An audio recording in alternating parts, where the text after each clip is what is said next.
moving forward, moving with hey. To this destination with the best customer experience.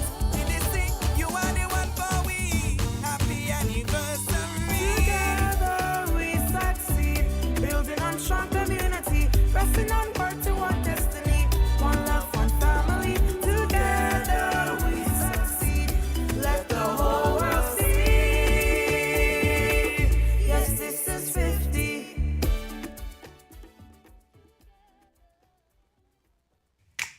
Maybe it's the way the brilliant gold liquid reflects our sunshine, or how the bright blue of its label mirrors the clear Caribbean skies overhead. Maybe it's the fresh, crisp taste of this beastly cold beer on a scorching hot day. Maybe it's even the way it brings us all together. But one thing is for sure, Carib is very much a part of who we are wherever we're from in the Caribbean. Carib. It's the way we play. Drink responsibly. People make the world go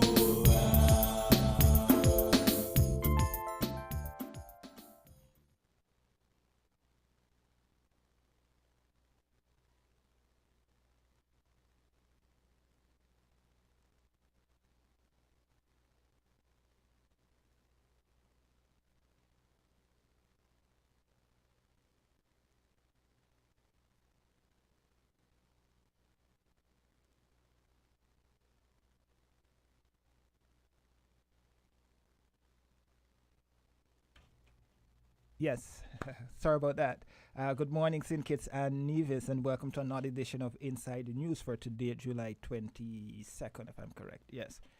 Yes, we had another busy week of news, very interesting. So this morning we'll dive deep into what made the news this morning, what made the news for the week, the big stories topping the news for the week. We know we heard Dominica. I think that was one of the biggest stories that came out of the week.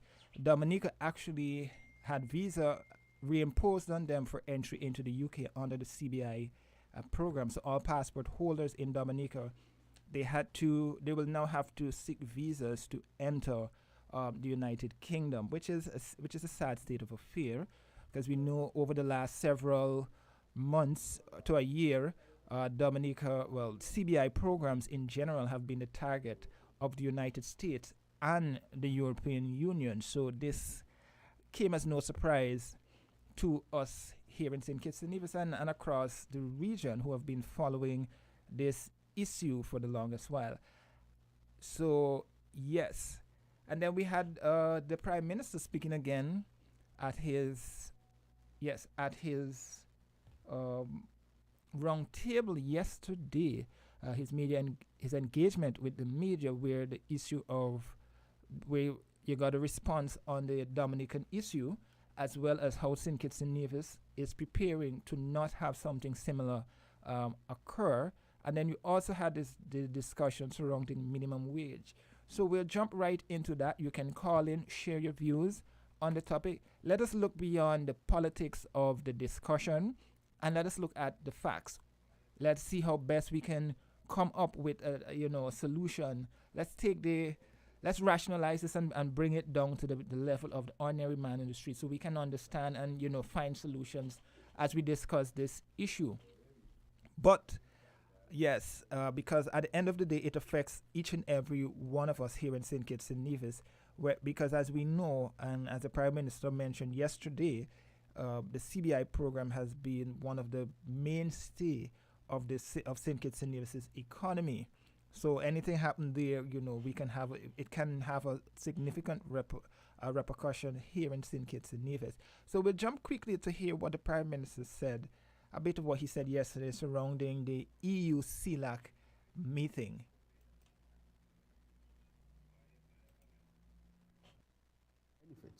Firstly, it provided an opportunity for our country to strengthen its diplomatic ties with both the EU and the Latin American and Caribbean region. Engaging with larger economies could open up doors for enhanced trade and investment opportunities, potentially boosting economic growth and diversification.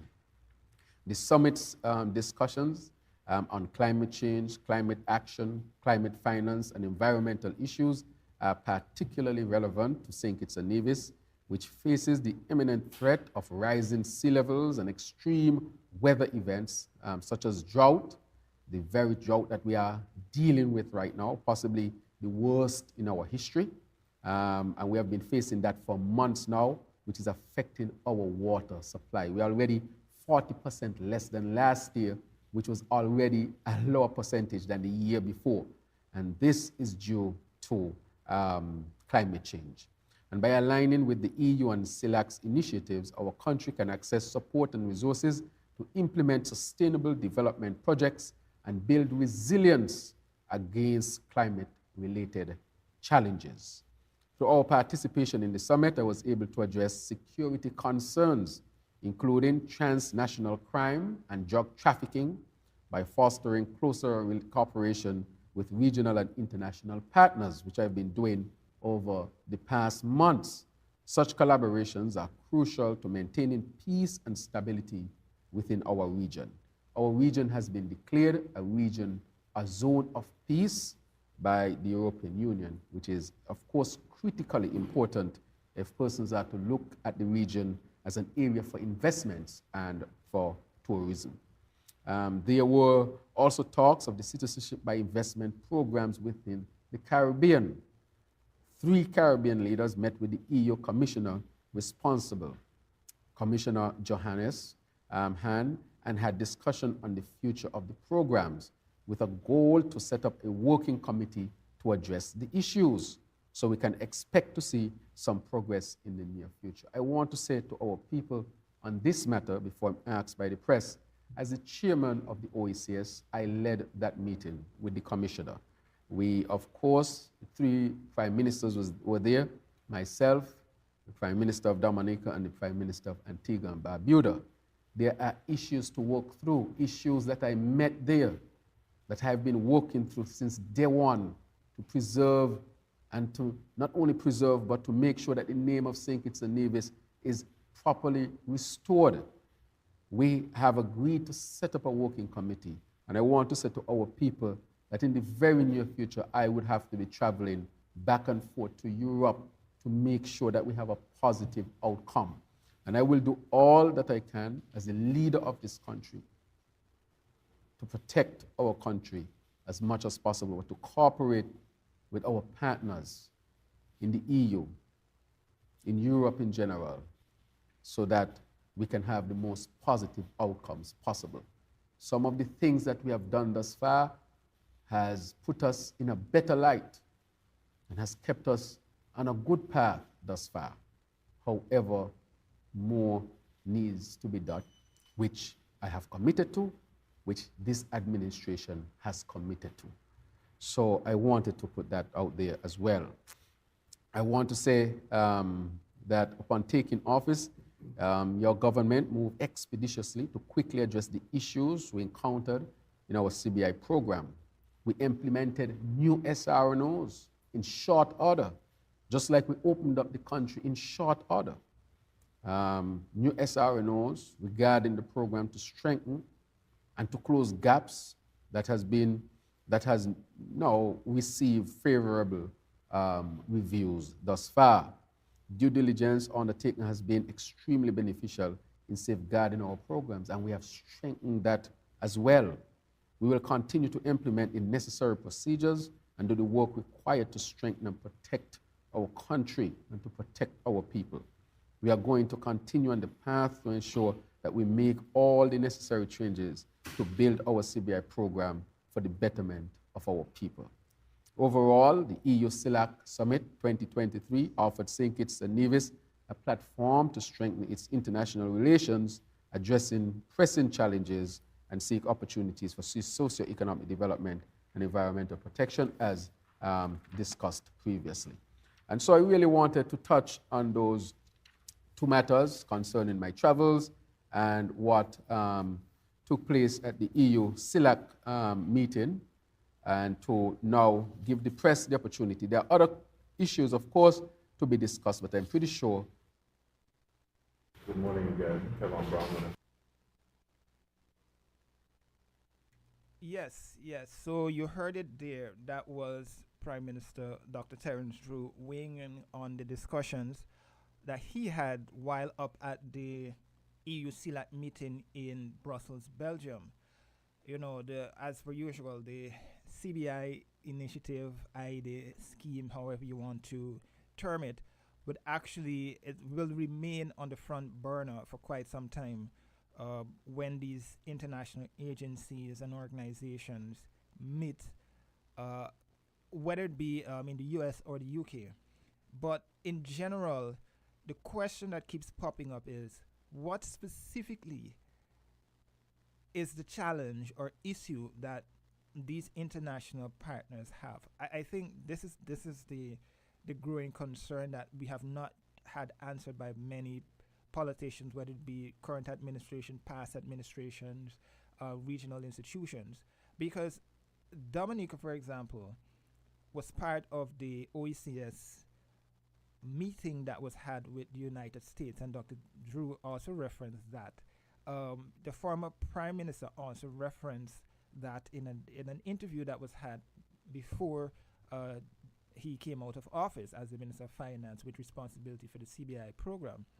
He would have indicated that they would have had meetings with international partners to better understand the issue, so that there's a standard approach in terms of how best they can tackle these issues.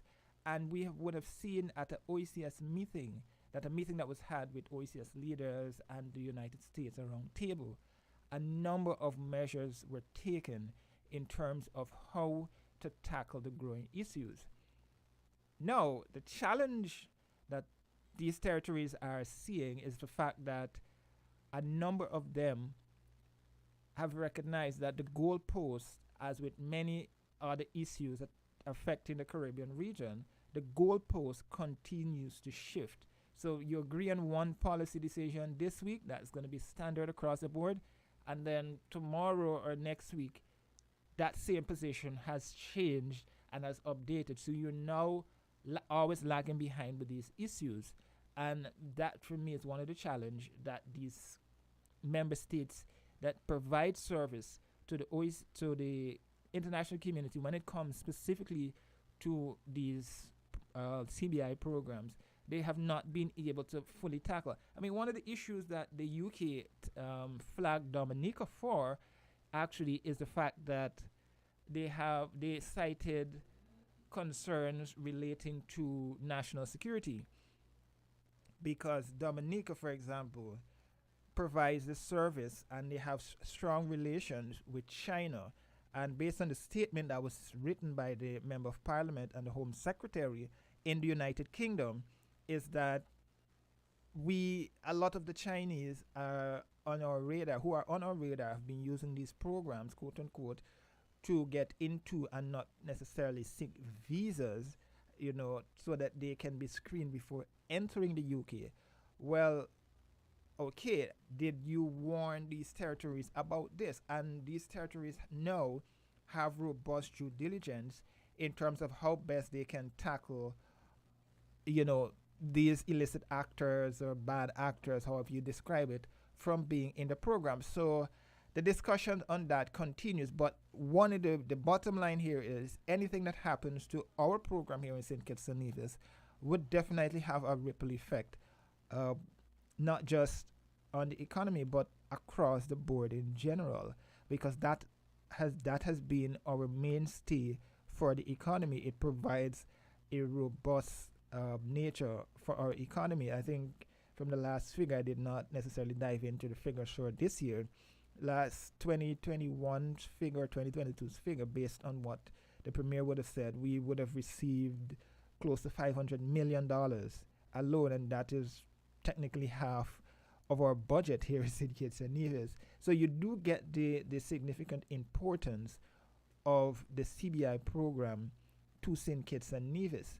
So anything that happens there, we all will feel it. And again, as someone who's in the news, in the business of doing news, we have to look at international issues and bring it down to our level, because whatever happens internationally comes down to affect us here in St. Kitts and Nevis. And a lot of us do not pay close attention to international affairs because, as they say, oh, it's not going to affect us here in St. Kitts and Nevis. But you have to take every issue that is affecting the world, whether or not it be internationally or regionally, and better understand how we here in St. Kitts and Nevis will be impacted by these decisions. A typical example, we have Russia withdrawing from the Black Sea Grain Initiative, which is an agreement between Russia, Ukraine, and other parties in terms of allowing food supplies, these grains and wheat, to pass through and be exported from Ukraine. But, now they're not agreeing with that. The war continues. So that in and of itself can impact us in terms of food supply and the price of food here in St. Kitts and Nevis, because, quote unquote, again, we are dependent on imported foods. But we'll continue, and we'll now hear Dr. Drew also speaking on the importance of us diversifying away from the CBI program because of what exactly transpired here with Dominica. People make the world go round.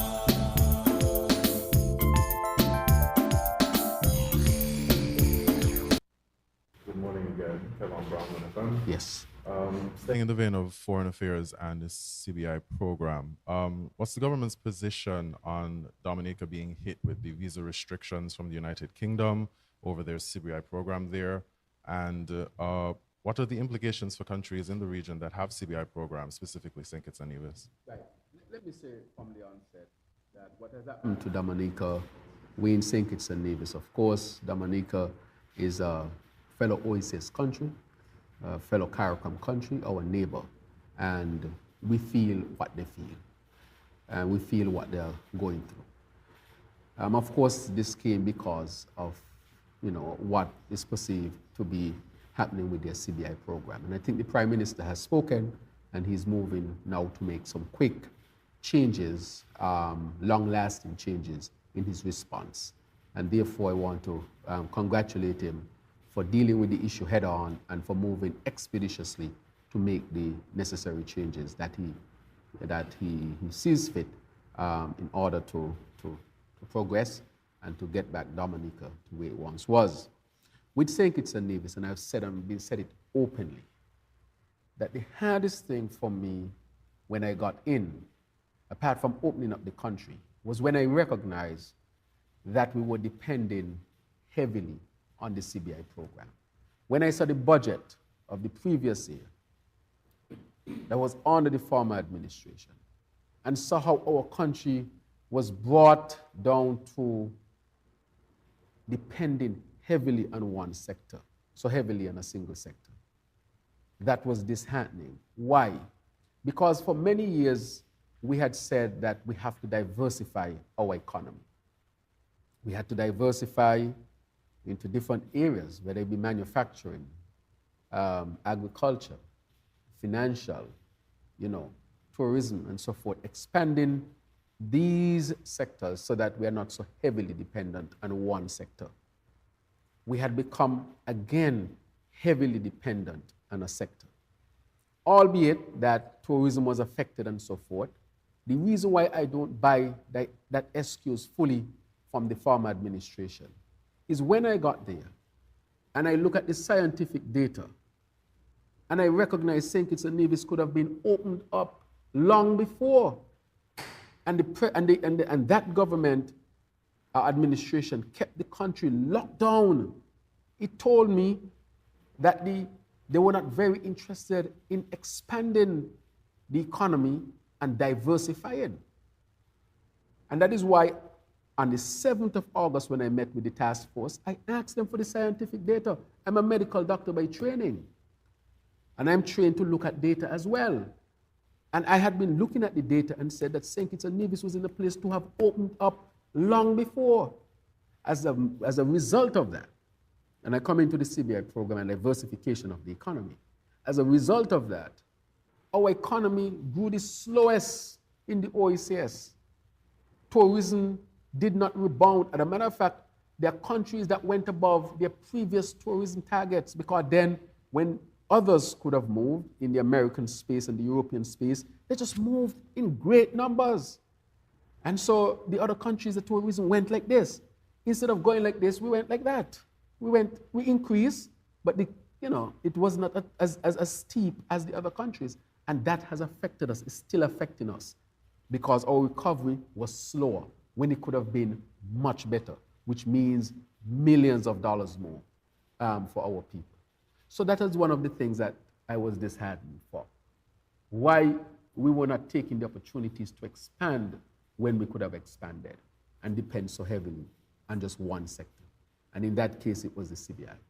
And I said that cannot be. That is why in the first budget we had, we reduced the percentage in terms of what we want CBI to contribute to the current budget. People make the world go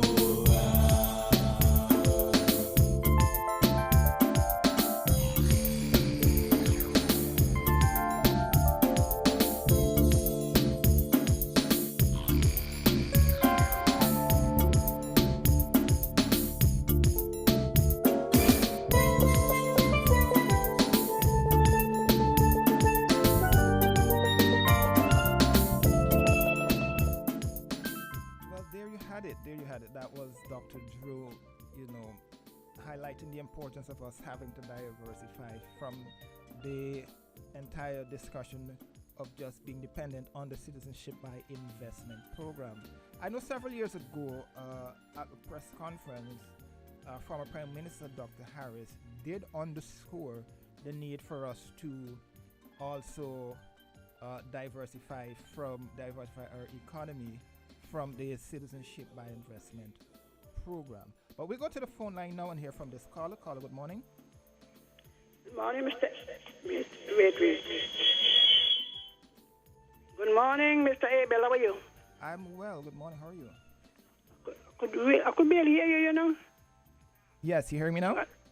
Boy, that's better, I know you have it in you. Once you got to speak out loud. Speak loud. I was a teacher, so I'm telling you. Anyway, good morning to all the listeners at home and abroad. Now, it's very interesting listening to the comments made by our present Prime Minister. Is he saying that all the time he's in opposition, he did not know what was going on in the economy? There were IMF reports he could have read. He lived here, so he knew.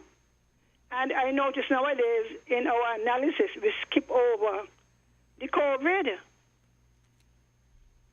Now we comment about, we take long to open. Barbados was open and they have gone back to the IMF. Are you aware of that? No. We go ahead. Hello? You can go ahead. Just the other day, Mayor Motley went back to the IMF to borrow again. Many of the countries. So his point, I don't quite get it. They were told for years now by the IMF to put some money away. And what everybody did the same thing, spend. I brought up this more than once. Nobody listened because everything is election. So his explanation is weak. How you mean you're surprised when you went in? You surprised? That means that they weren't prepared to rule. And those who were in, they refused to listen. Now, the diversification. Up to now, nobody has decided which direction to go. Manufacturing has more or less collapsed. Apart from the local ones, like the breweries, the bottling company collapsed. A lot of the assembly plants have closed. Agriculture, we say we are going to aim at, but it is not properly supported. The next one is housing, because I don't know if you know, but housing and tourism were the main factors causing the economy to grow. Basically that, tourism and construction. Well, we have been waiting so long now for the construction to start. This is July. Now, if we are going to follow the proportion, 600 houses were to be built this year. Well, at the rate at which we are going, we might only have 300, 200. How significant is that? And the issue with the CBI is a matter of powers, powers. Everybody wants to keep them everybody. And some of the people to whom we sell our passport, they are using it with the understanding that they could go anywhere. Isn't that so?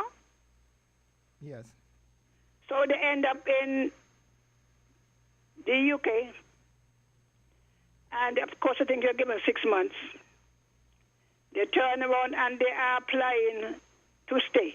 What is the word? It's amnesty they call it, or what? What is the word they use? I know the word, but it's not. Hello? Yes. Yes. Yeah, amnesty is No, the word slipping me. Yes. See, here as So well. instead of going in and coming out, they turn around and applying to stay in the people's country. That is the concern that the UK has, and I am sure other countries. Well, Ms. Henry, as you mentioned that, based on the letter that was sent by the Home Secretary to members of Parliament in the UK, that was one of a number of issues that they highlighted. In the case of Dominica specifically, Dominica and I can't remember the other country now. I was trying to find the actual press release, the letter that she sent.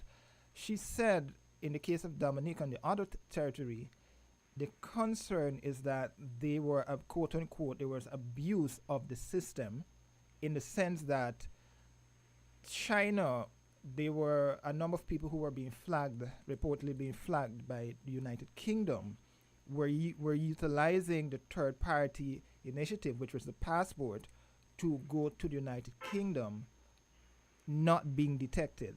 In layman's term, that's what the UK was saying. That's why they flagged them. The issue is now, what does this mean when these territories like St. Kitts and Nevis, Dominica, St. Lucia, Antigua and Barbuda, they themselves have been meeting regularly to update the initiatives in terms of how they're going to be screening people to enter these territories, to utilize, to be part of the CBI program.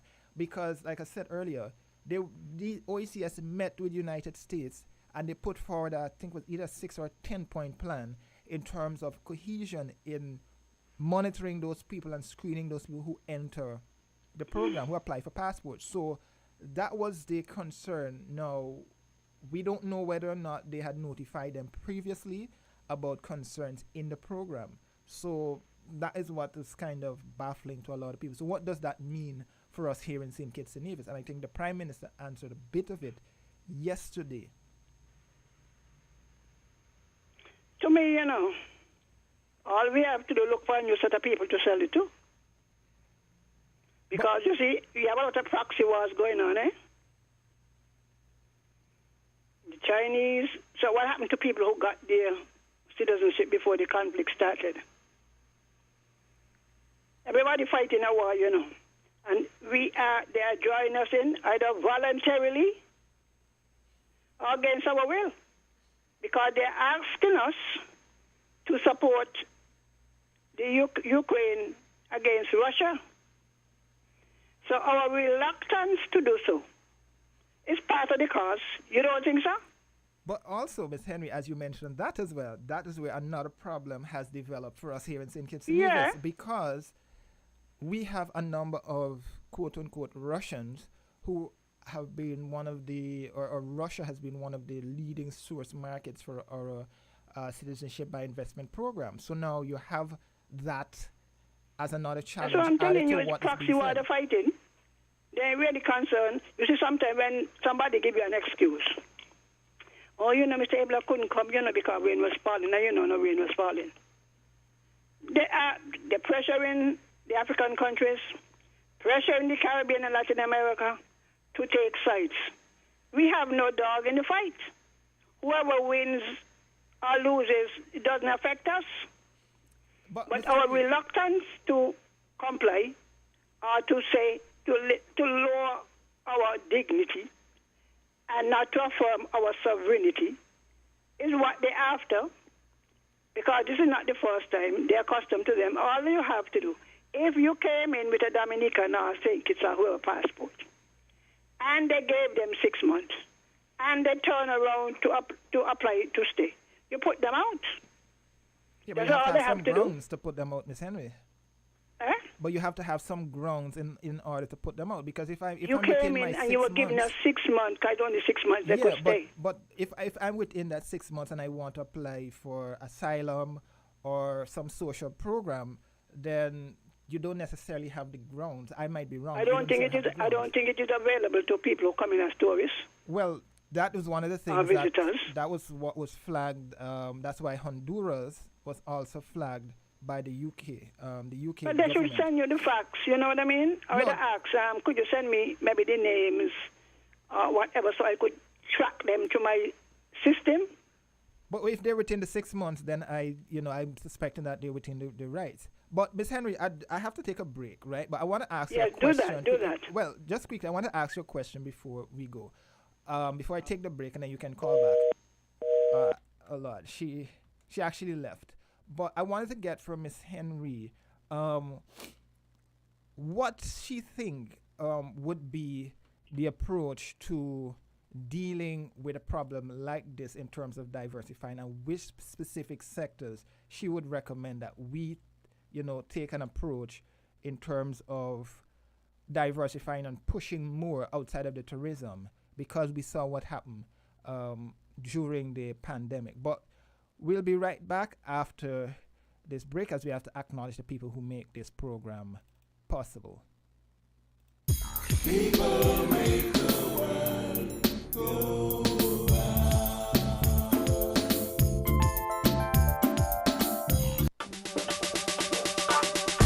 Shopping with TDC just got much easier.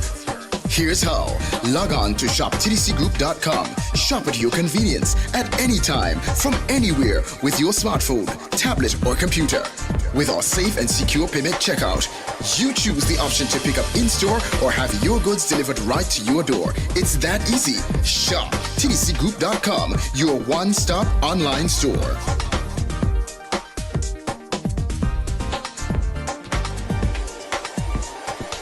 Shop anywhere, shop anytime, same quality you love.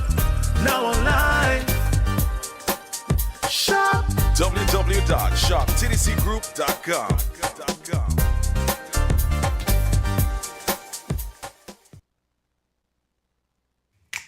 Maybe it's the way the brilliant gold liquid reflects our sunshine, or how the bright blue of its label mirrors the clear Caribbean skies overhead. Maybe it's the fresh, crisp taste of this beastly cold beer on a scorching hot day. Maybe it's even the way it brings us all together. But one thing is for sure, Carib is very much a part of who we are wherever we're from in the Caribbean. Carib, it's the way we play. Drink responsibly. People make the world go Welcome back. We go straight to the phone lines to hear from this caller. Okay, we lost that caller, but we'll go straight to the phone lines. Caller, good morning. Caller, good morning. Hello? Yes, good morning, caller. Yes, good morning. Sorry, your name escaping me all the time. It's okay, it's Abel. Now, let us look at what is happening here. I'm sorry, give me your name again, please. Jermaine Abel. Jermaine, Mr. Abel. Now, I want us to pay attention to three institutions, Mr. Abel. The World Bank, the IMF, and the Bretton Woods Institution. I've been saying all along that we, in the sixth region and on the continent of Africa, we need to create our own edifices power, strength, and autonomy. These three institutions, Mr. Abel, can we as a people dismantle these institutions? In my opinion, I would say yes, we can. We can dismantle these things because, listen, what we have before us today, Mr. Abel, it is a war on our mind, and it is a matter of survival. It is either us or them. Make no mistake about this. A lot of people who are hearing me on the airwaves, Mr. Abel, they think that I am coming with animosity and hate. Nothing of the kind. I am facing facts and reality here. Because while we are not in chains anymore, the change is on our minds. We need to move away from everything that is Western media, Western culture. The European Union and all that is European and American, they have no use for us. There are so many ways at how we can analyze these narratives that they are pushing on us, Mr. Abel. Now, let us look at what is happening today on the continent of Africa. Change is unstoppable. Change is happening. Our leaders are now speaking with authority. They are listening because they have recognized that all that is going on in global warming and climate change, they have to come together. At the same time, they're coming together. They are apologizing, Mr. Abel. Now, I don't know how many of them has apologized, but I know of one president in Europe that apologized is Emmanuel Macron. I am calling on Emmanuel Macron, and I'm asking all Africans globally to do the same thing. Because while Emmanuel would use words by saying words alone cannot fix what France has done, France is raking $500 billion out of Africa annually. Let his words become his actions, and we need to let our voices be heard. I have stated already, Mr. Abel, Joseph Borrell have said Europe is a garden. The rest of the world is a jungle. He went further with his racism by saying Africans are easy targets. Another European leader have said in order to stem climate change, African women globally need to have more abortion. Now tell me if this is not a war against us coming from them, Mr. Abel.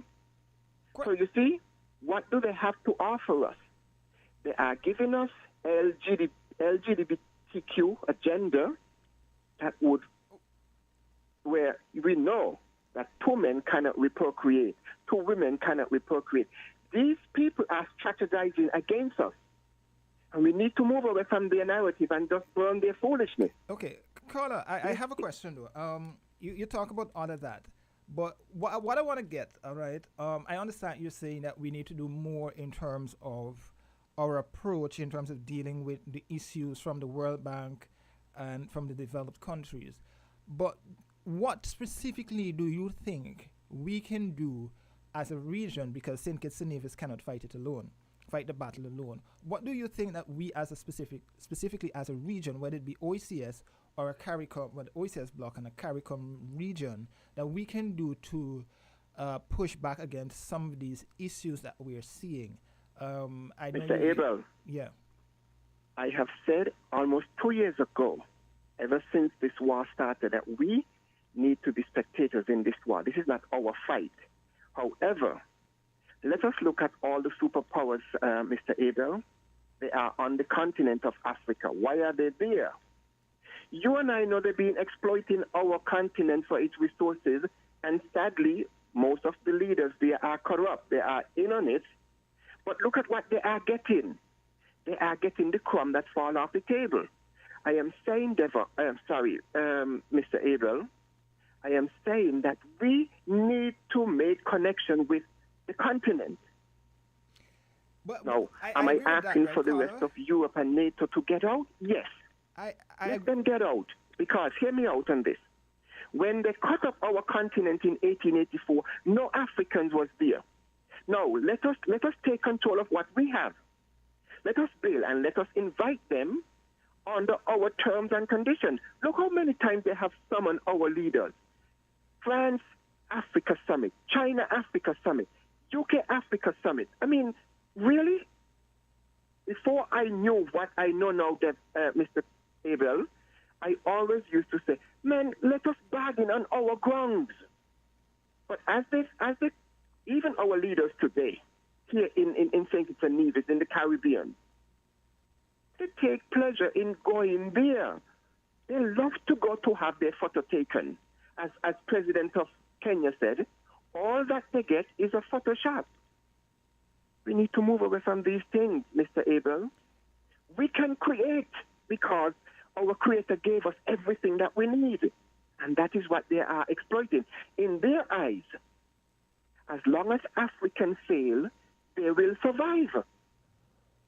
No, we need to change that. Yeah, but Carla, are you saying something? Yes. What I want to get from you, because you're making a valid point that we should basically reconnect with Africa, right? Our leaders, let's be frank, our leaders have been trying for a number of years to build that bridge. They need to try harder. Right. They need to try harder. And at the same time, we need to take our stand. When our leaders go to the United Nations, don't go with fear. That's the thing. We were taught to fear the white man. It is a fact, Mr. Abel. We need to move away from that. But when we speak, they never used to. They just start to listen since Prime Minister of Barbados, Mia Mottley, and I saluted her. I was happy with my Prime Minister's speech at the United Nations this year. We need to know. We need to have that assurance. We are aware of what they are capable of. And once you are a leader and you want to lead your people, then you shouldn't be a fear of, let us say, assassination. Do not put yourself in the position to be assassinated. By that I mean, do not accept bribes. But Carla, you are there to bring your people out of their condition. Carla, what I wanted to get from you specifically though, right, and I understand all of what you're saying, but what I want to get from you is, when we look at the strides and efforts being made right now to build the bridge and mend that bridge between the Caribbean and Africa, we're getting pushback from our people, our own people, whether it be St. Kitts, Nevis, Antigua, Jamaica, wherever it is.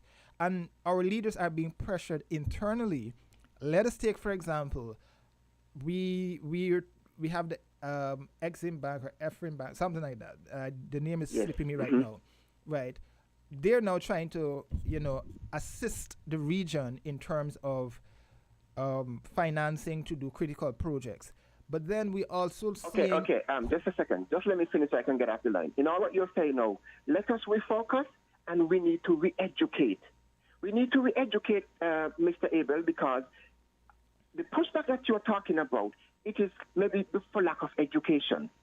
So let us refocus and let us re-educate. I'll get off and listen to hear what others have to say, Mr. Abel. Thank you for hearing me. All right.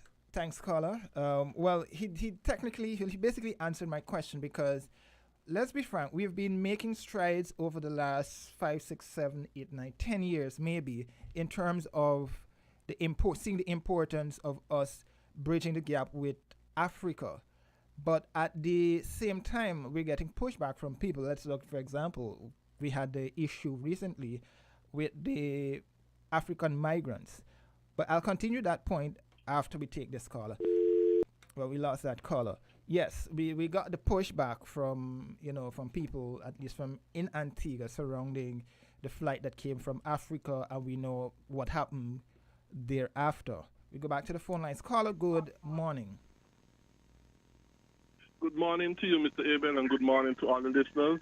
And I say once again, greetings in Jesus' name. He who saves his elect, his chosen sinners only. And he who is the second person of the eternal Trinity, Jesus Christ, that is. Now, first of all, I would like to say, it doesn't matter what we do, be it the CBI program, whatever we do. Unless we don't do things the Bible way, we will never prosper.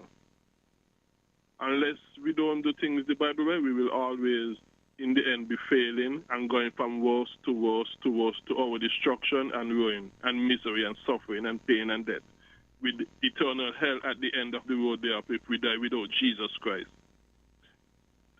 Now, the only solution, therefore, is to be doing and operating according to the Bible, because it's only in the Bible where we find all of the answers and solutions. It is not in the expert's opinion. So no matter what we come up with, like I said, be it the CBI program or whatever, Jesus Christ is going to always make sure in the end that it does not work, but instead it is counterproductive, because we are trying to solve our problems without Jesus Christ, and that cannot happen because he did not create the world to operate that way apart from him. He must operate on his word only for success. So I am hearing all kind of suggestion, all kind of things suggested and that sort of stuff. And people do not know, hey, it will not work if it is not in accordance to the word of God and if our hearts are not right with Jesus Christ. Now, the people talk about the lockdown and COVID and that sort of stuff. Well, number one, the locking down, government locking down a country goes contrary to the Bible, and in the end it will always be counterproductive.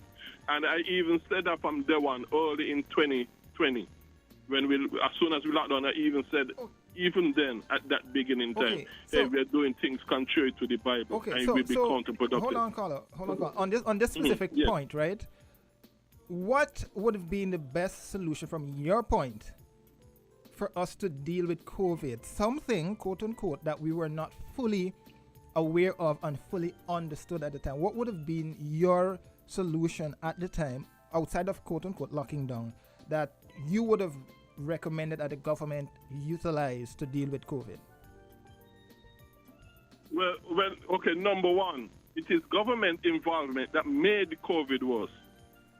And anything government get involved in, it actually ends up in the end making it worse. My recommendation was to do things the Bible way, and for the government to simply do nothing and leave it up to the private sector.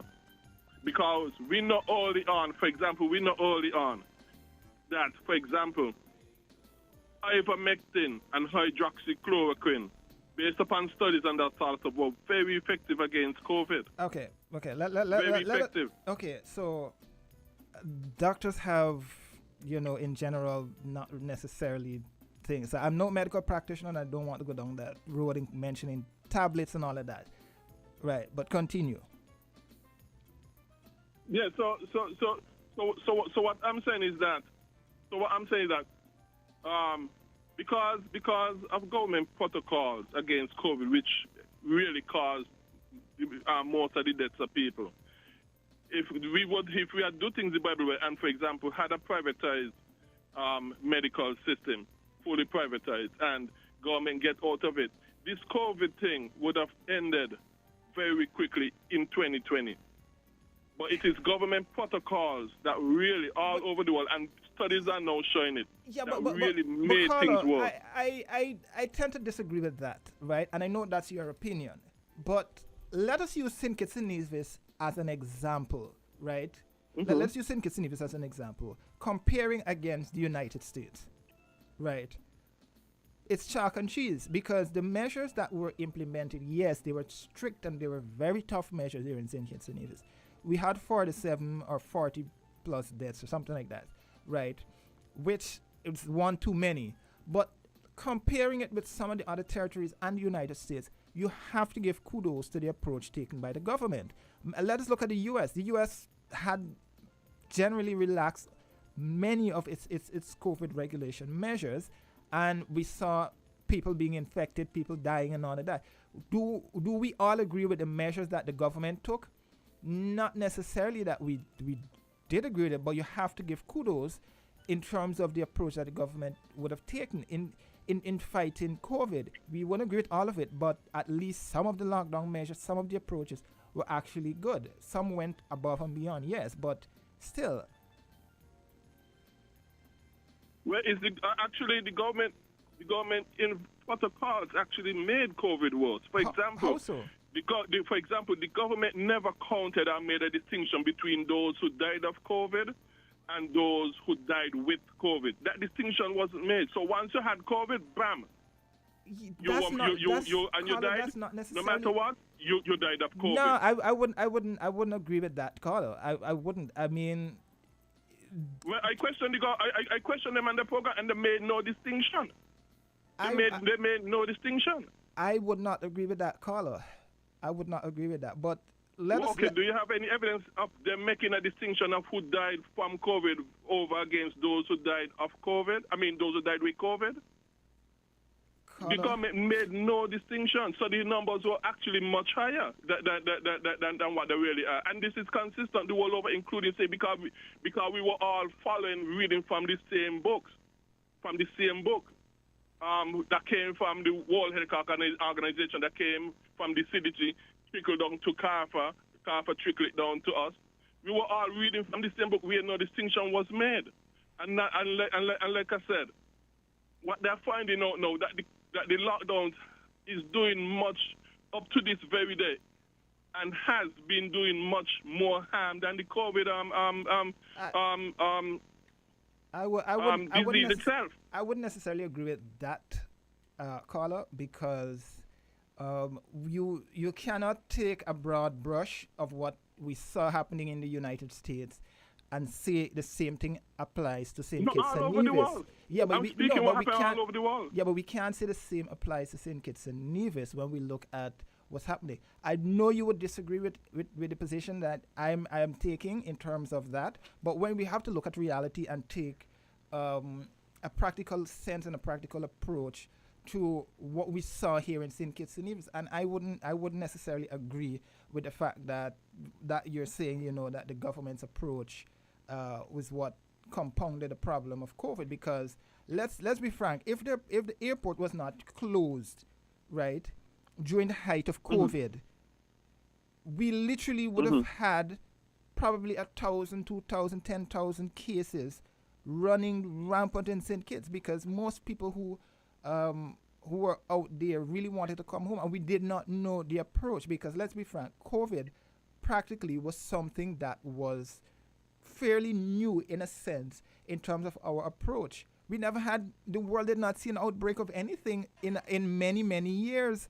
So the approach that the government took really and truly was what they could have done at the time. So it's not fair to say that the approach is what, spread or what creates this whole spread of COVID. I wouldn't necessarily agree with that, because when you travel to certain places, like I did during the height of COVID, you saw why COVID was spreading and why some of the lockdown measures were important in terms of combating the spread of COVID, right? But caller 30 seconds, I have to acknowledge our partners one more time before we wrap. So go ahead. Hello. Yeah. Let me say this. There's a book called The War on Ivermectin, written by Dr. Perry Corey. The War on Ivermectin, for example. And we knew earlier on that ivermectin, based upon many studies, were very effective against COVID. Not only that, there are testimonies from doctors who treated all up to 500,000 patients with ivermectin to treat COVID, and they never lost one. We knew that earlier on. But guess what? In order for example, vaccines and that sort of stuff to get the authorized emergency use or whatever they call it, there had to be no recognized effective treatment, and that is one of the reasons why they fight down such thing as ivermectin, hydroxychloroquine, and all of those. But we knew. But we knew that this thing could have finished earlier on. This thing could have been conquered earlier on. But like I always say, when we don't do things the Bible way, in the end, we end up with worse and worse to our destruction and ruin. And the lockdown studies have shown, actually, for example, it sent many businesses out of business, including here in St. Kitts and Nevis, which increased the unemployment line and therefore poverty, and decreased the standard of living, and increased hunger and that sort of stuff, and death and that sort of stuff. So it actually, because we actually do things contrary to the word of God, including the treatment of COVID, it actually end up making things worse than that we are feeling up to this very day. All right. Thanks, caller. Okay, thank you. Yeah. Yeah, so we have to acknowledge our partners that made the Inside the News program possible. TDC and Carib Brewery. If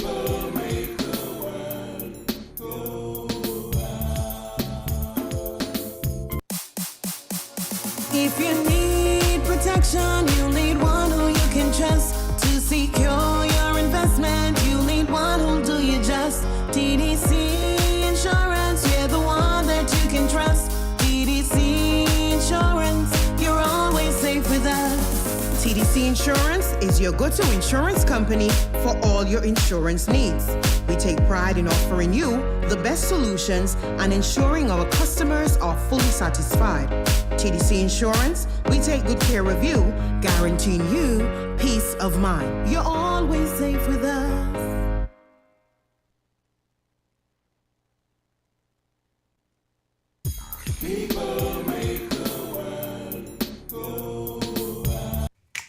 Maybe it's the way the brilliant gold liquid reflects our sunshine, or how the bright blue of its label mirrors the clear Caribbean skies overhead.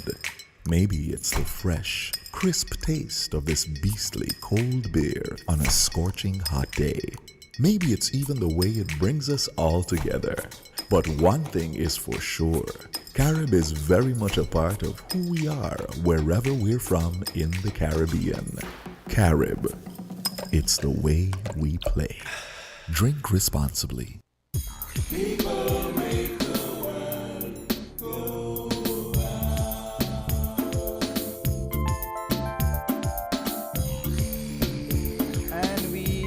Back, we go straight to the phone lines. Caller, good morning. You're the final caller for this morning. Greetings. Greetings. Greetings, my brother. Yes.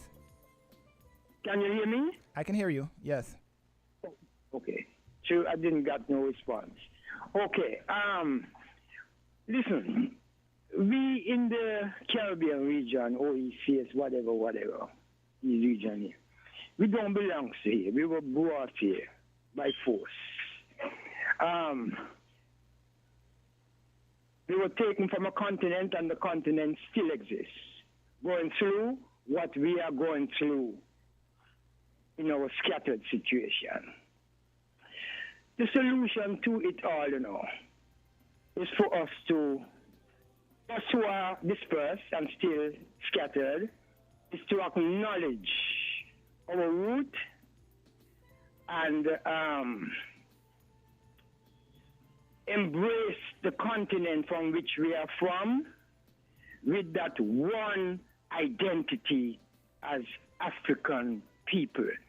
These whole heap of nationalities, Kitishan, Nivijan, Bajan, Jamaican, Antiguan, this is keeping us in the state that we are in. Anytime we come together in that fundamental, dire needed unison as a people, all problems solved. Because our unity, our unison, our one voice as an African people, not in CARICOM. CARICOM is failing. CARICOM is not rallying around Haiti and Cuba as they ought. It's just some little bandages. So that is not working because we are still in our little corners with these nationalities.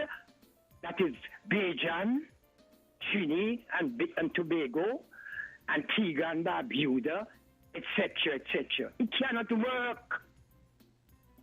When we have that unison as an African people, here where we are scattered and there where they are still on the continent, all barriers will break down. So we will realize that we have a common enemy. But caller, just quickly, right? Yes. Why do you think that there's that breakdown? Because if you ask me from a media perspective, Haiti and everybody, CARICOM has been doing a lot in terms of Haiti. Can they do more? Yes. But why do you think that we are not doing more to embrace our heritage or our culture of being Africans? Why we are not doing? Why we're not embracing it? Yeah, as people in general. It is because of the reality of mental enslavement. Bob Marley sang about it. Mental slavery, the chains is no longer on our feet, on our hands, on our necks, and around our waist, etc. But it's on our mind. And mental slavery is very serious. As a matter of fact, I want to use a word that our goddess poet in Jamaica, Miss Lou, used. Mental enslavement is worse than the chains. So therefore, we must strive to remove the mental enslavement. Okay, 20 seconds, caller. As a people, and we can move it. Caller, 20 seconds to Caller, 20 seconds to wrap. Can free our minds. We have to realize who we are in our black like tar complexion. I'm watching a bag here now, black like coal, and our brown like gold. I'm watching Mr. Cooley right now because in the business place, his skin look like gold, but he is part of us same way. So we have to realize that we are one people, and the isms that is keeping us apart, which include the same mental enslavement that I'm here talking about. We have to dash it where we have to find a way of freeing ourselves from these mental bondages. Caller? Look at the way we are killing each other. Caller? Black and black crime all over the Caribbean. Caller? Yes. Yes. Okay. I understand you're making your point, but I have to cut you now because we kind of 1 minute or 2 minutes over time. So you can call back after the midday news. Okay. Yes. So that was our morning program for today. We'll be back after the headline news, but we were discussing the issue of the CBI program and, some of the challenges that were encountered specifically in terms of what happened to Dominica. And we kind of drifted a bit in terms of our discussion. But the importance of it, the implications of what happened to Dominica and the effects that it can have across us here in St. Kitts and Nevis and other territories in the OECS that provide citizenship by investment, program, right? But we'll continue the discussion after the headline news, and we'll also jump into the discussion surrounding raising the minimum wage and possible implications in terms of inflation and other challenges there. But we'll hear the midday news now, and then we'll continue just about around 12:30.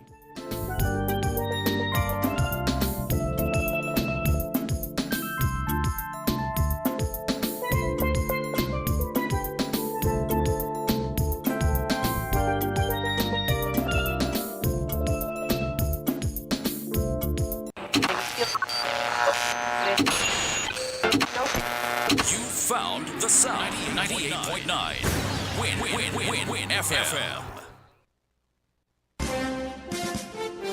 We now bring you the headline news. The headline news is brought to you by Caribbean Alliance, KDP Enterprises, The Grange, and Carib Brewery.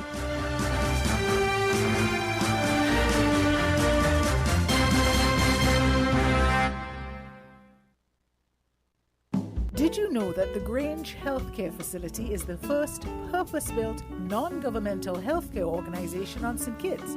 It's situated at Otley's, 7 miles east of Basseterre in beautifully landscaped surroundings. The Grange has a team of highly trained professionals and provides care that's rated as being comparable with UK and North American standards. The Grange offers varied accommodations to suit your individual needs, and our all-inclusive packages make the cost of care per hour the most competitive on the island. Services include convalescent care for all ages, daycare facilities for older adults, rehabilitation services, and training and continuing education for healthcare providers. For more information, call 466-5525 or 465-8020.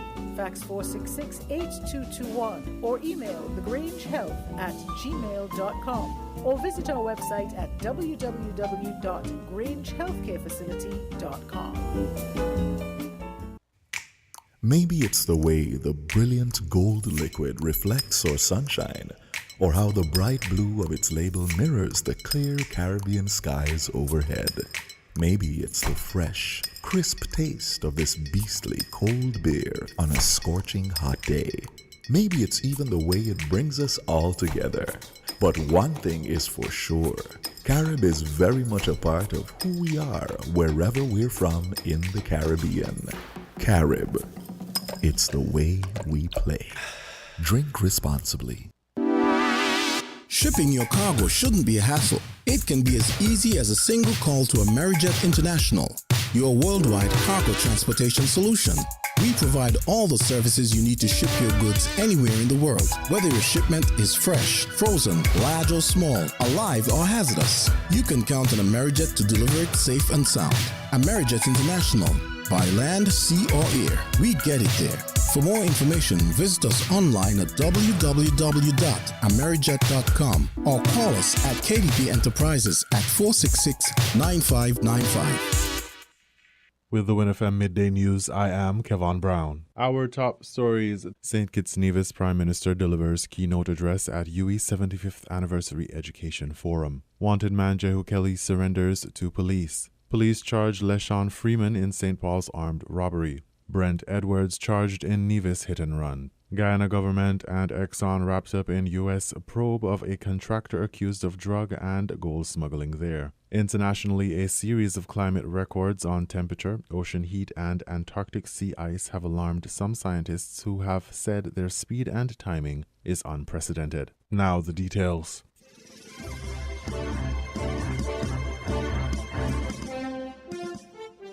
As part of its 75th anniversary, the University of the West Indies, UWI, hosted a higher education forum on Thursday, July 20th. The theme of the education forum was Beyond 75, Vision, Strategy, and Leadership for Higher Education, and brought together partners, institutions, and other critical regional figures to discuss the future of higher education in the region. Prime Minister of St. Kitts and Nevis, the Honourable Dr. Terence Drew, was the keynote speaker for the Education Forum and underscored the importance of the education sector's ability to respond to unexpected changes. We are not insignificant in the global landscape. The education sector is a critical player in all that we do. I refer to all levels of education: early childhood, primary, secondary, post-secondary, technical and vocational training, continuing professional education, and experiential learning, which we can now assess for entry into formal education programs. Not a mere cliche, education is everybody's business and responsibility. We must pay keen attention to the entire sector, how we envision it, how we resource the sector and ensure that we achieve the vision, how responsive and agile we must ensure that the education sector can be to respond to unexpected changes, how well the education sector can adapt to the ever-evolving technological advancements, how well is education translating to civic participation, economic advancement, voting, health outcomes, equitable societies. These are only just a few factors we must consider. The Prime Minister noted on St. Kitts and Nevis's end some of the initiatives implemented in the Federation to make education more accessible, including free admission for natives at the Clarence Fitzroy Bryant College, the one-to-one laptop program, and more. To deliver the new deal that we promised in education sector, the Ministry of Education new leadership has examined ongoing programs with the goal of reducing gaps and enhancing delivery efficiency. We take education seriously, and as such, we are seeking to partner with several universities regionally and internationally to ensure that our people have full access to higher learning opportunities. Our people are the raison d'etre for all that we as heads of government do, contrary to what some might believe. But we cannot do it alone. It will take a concerted, collaborative effort. The education sector itself, the supporting institutions, and governments working together to ensure that we achieve all that we set out to do. The event also featured presentations from UWI Vice-Chancellor Professor Hilary Beckles, University Registrar Dr. Maurice D. Smith, and representatives from partner organizations, including the Caribbean Development Bank, the Caribbean Area Network of Quality Assurance in Tertiary Education, CARICOM, and the CARICOM Private Sector Organization. The Jubilee Week of celebrations ran from July 17th to 22nd, 2023, and was a special feature in the year-long list of activities in honor of the UWI's 75th anniversary.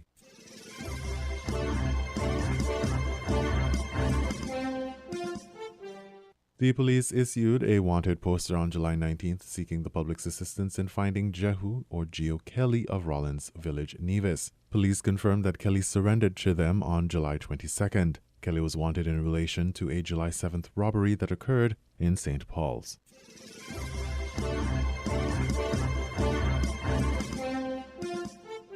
LeSean Bigworm Freeman of Gingerland, Nevis has been arrested and charged by the police on 8 warrants. On July 21st, 2023, Mr. Freeman was charged with 4 counts of robbery, 1 count of possession of firearm, 1 count of possession of ammunition, 1 count of possession of firearm with intent to endanger life or cause serious bodily harm, and 1 count of discharging a loaded firearm in a public place. The offenses were committed on July 7, 2023, during an armed robbery at Lovers Lane, St. Paul's on St. Kitts. Mr. Freeman was charged at the Sandy Point Police Station.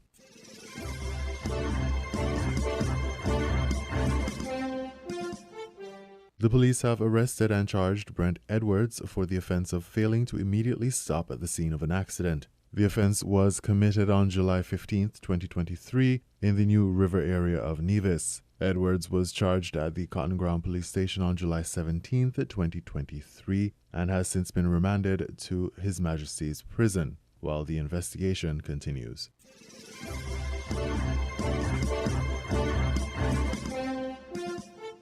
In regional news, Guyana government and Exxon wrapped up in U.S. probe of a contractor accused of drug and gold smuggling there. Guyana News Source has the details. While brushing aside reports of the president and the PPP's closeness to the Mohammed's family that is reportedly under investigation for gold and drug smuggling by the U.S. authorities, Vice President Barrett Jagdeo has revealed that the government of Guyana discontinued the use of a U.S. lobbying firm after it found out that the Mohammed's family had hired the same firm.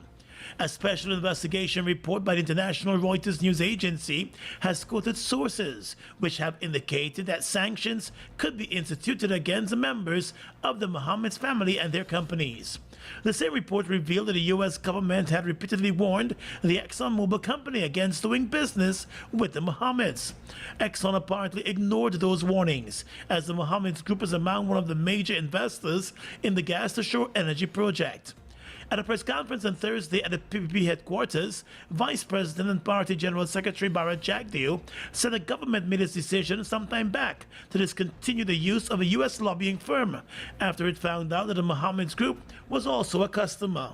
When we discovered that the Mohammeds were using the same lobbying firm that we were using, Elizabeth Harper, the permanent secretary, met with them and said to them, we are disengaging from you.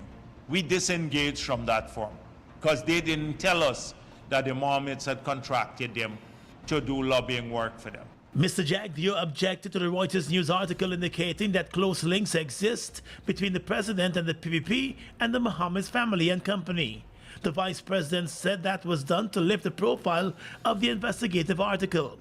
But just after being elected president, the security vehicles that were used by President Ali were vehicles that belonged to the Mohammed's company.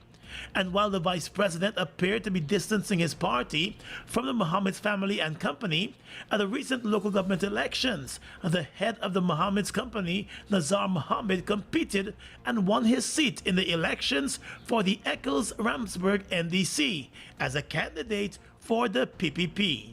With reports carried by the Reuters news agency that the U.S. Treasury Department could institute sanctions against the Mohammed's family, forcing Exxon to discontinue business with the family on the major gas ashore project, Mr. Jagdeo said the government will be focused on the interests of Guyana. If the U.S.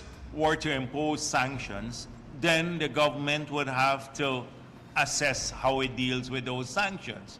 And, of course, take steps to protect the interests of Guyana. That's our primary concern. We protect We elected to, and we've always worked, this party, to protect the interests of our country. The Mohammed's family, which owns Mohammed's Enterprises, one of the largest business groups in the country, has rejected the special report by the Reuters news agency, linking the company and its principals to gold smuggling and drug trafficking. In the explosive report released recently on its online platforms, the Reuters news agency reported that the U.S. is probing the Mohammed's company, which serves as a contractor for ExxonMobil for gold smuggling and drug trafficking. In a statement issued hours later, the Mohammed's company described the report as defamatory of the character and reputation of the company's owner, Nazar Mohammed, and his son, Azruddin Mohammed.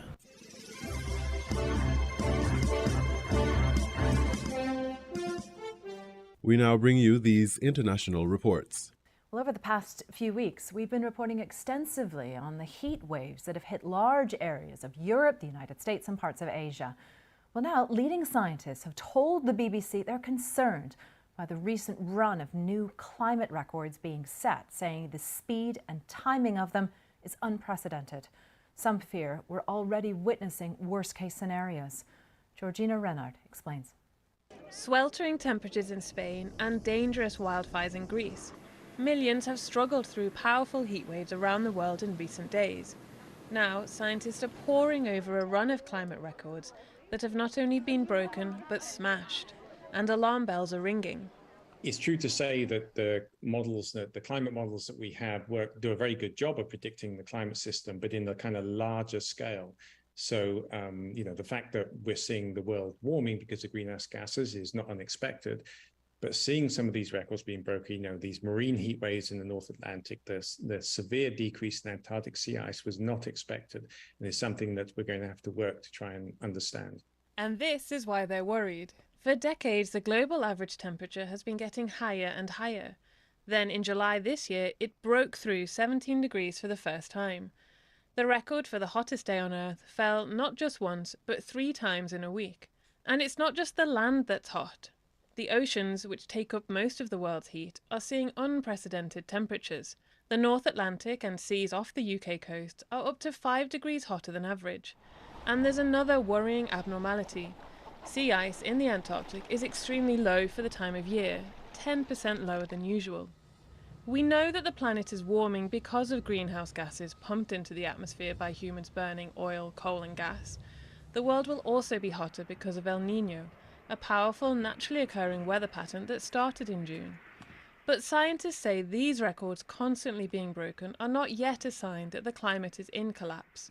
They say there is time to use the solutions we have to keep the planet as livable as possible.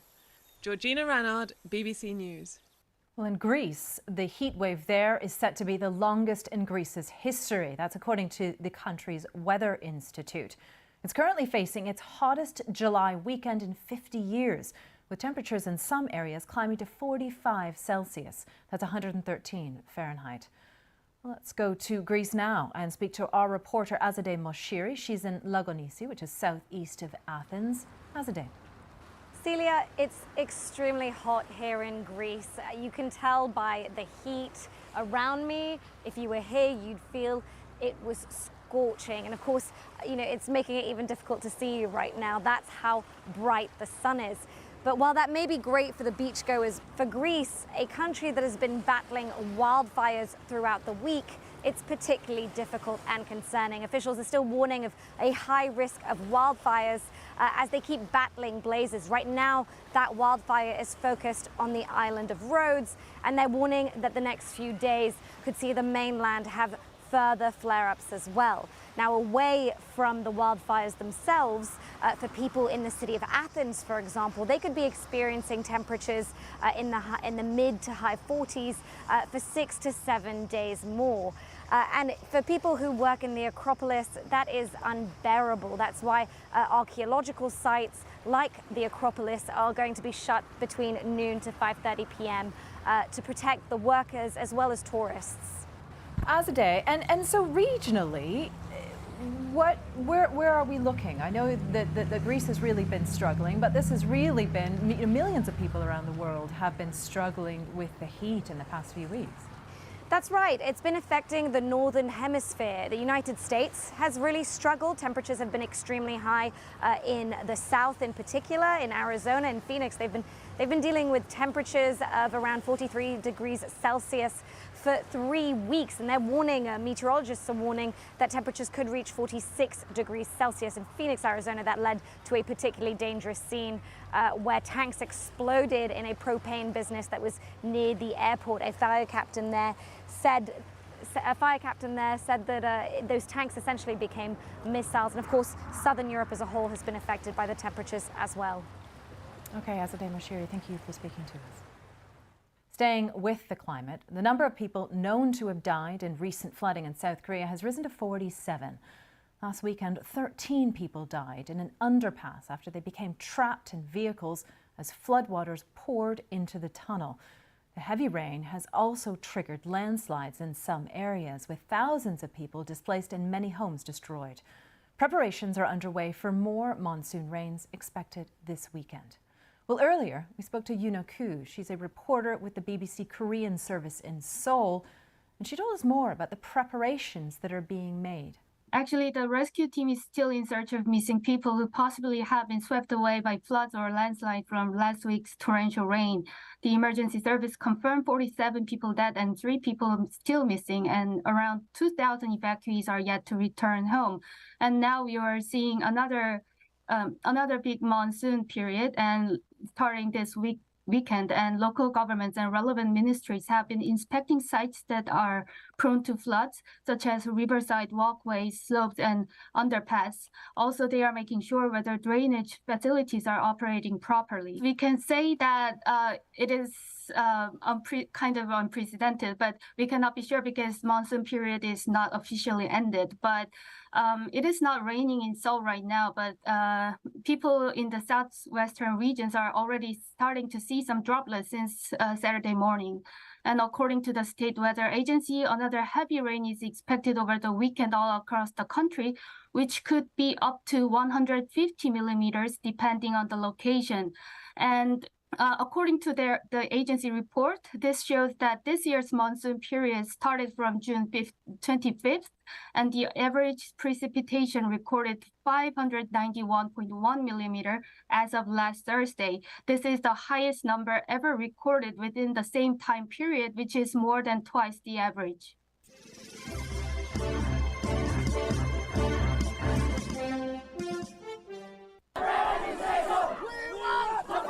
The rain didn't stop thousands marching across tribal districts in Manipur, demanding a separate state. There's been violence and ethnic tension since May, but a video of 2 women from the minority Kuki community being sexually assaulted and paraded naked has led to a breaking point. Our villages have been continuously being attacked by the Meitei armed groups, and killing happen every now and then. So the situation is far from normal. 2 Kuki Zhou women were paraded naked by the Meitei mob and were raped by the Meitei mobs. In another Kuki district, during a temporary shutdown, the writing was on the wall. The Kukis say it's impossible to live with the majority Meiteis after their properties were looted and they've been driven from their homes. Meitei protesters countered the Kuki demonstrations by calling for a unified Manipur. They ask for separate homeland. It clearly shows that they are foreigners. We stand for the integrity of Manipur, and why should they ask for the separate homeland? If they want separate homeland, then they should go to their home where they came from. The troubles began after a court recommended the majority Meiteis get the same extended benefits enjoyed by the minority Kukis. These are tense times in this region. Kuki men have traded their jobs for bunker positions to guard a frontline village which borders a Meitei area. We are fighting for a cause, and if that cause is not met, I think we are not going to step back. We are going to guard our land, our forefather land, our ancestral land. In turn, Manipur police personnel and paramilitary forces watch over these farmers in Meitei areas. This conflict has affected our family's finances and health. There's a shortage of food. Children's education is suffering. After all, we are all daily wagers. More than 150 people, mostly minorities, have been killed and thousands displaced since earlier this year.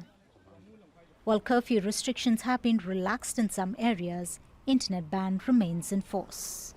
Kulsum Sharif, Al Jazeera.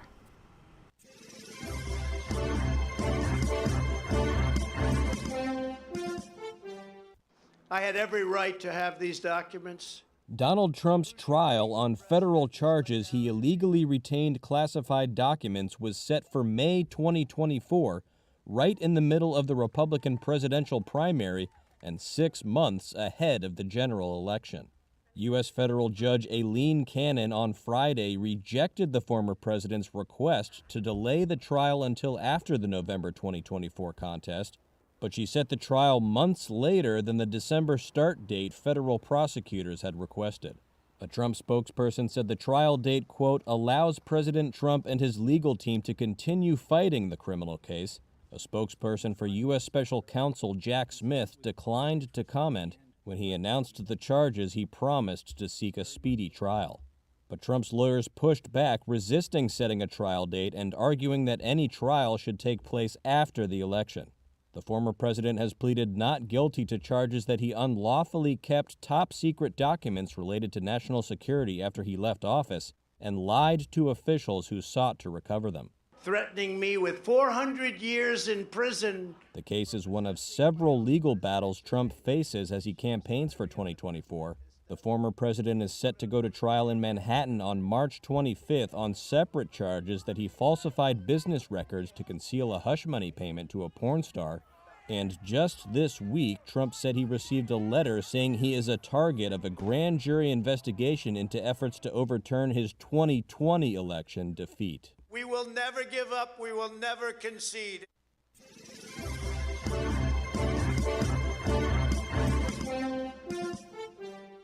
You were listening to the Midday News on WINNFM 98.9. The headlines: St. Kitts Nevis Prime Minister delivers keynote address at UE 75th Anniversary Education Forum. Wanted man Jehu Kelly surrenders to police. Police charge LeSean Freeman in St. Paul's armed robbery. Brent Edwards charged in Nevis hit and run. Guyana government and Exxon wrapped up in U.S. probe of a contractor accused of drug and gold smuggling there. Internationally, a series of climate records on temperature, ocean heat, and Antarctic sea ice have alarmed some scientists who have said their speed and timing is unprecedented. Thank you for listening. That was the WINNFM Headline News.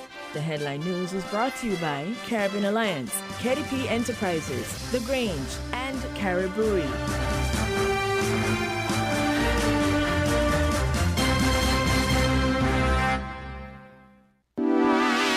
Shipping your cargo shouldn't be a hassle. It can be as easy as a single call to Amerijet International, your worldwide cargo transportation solution.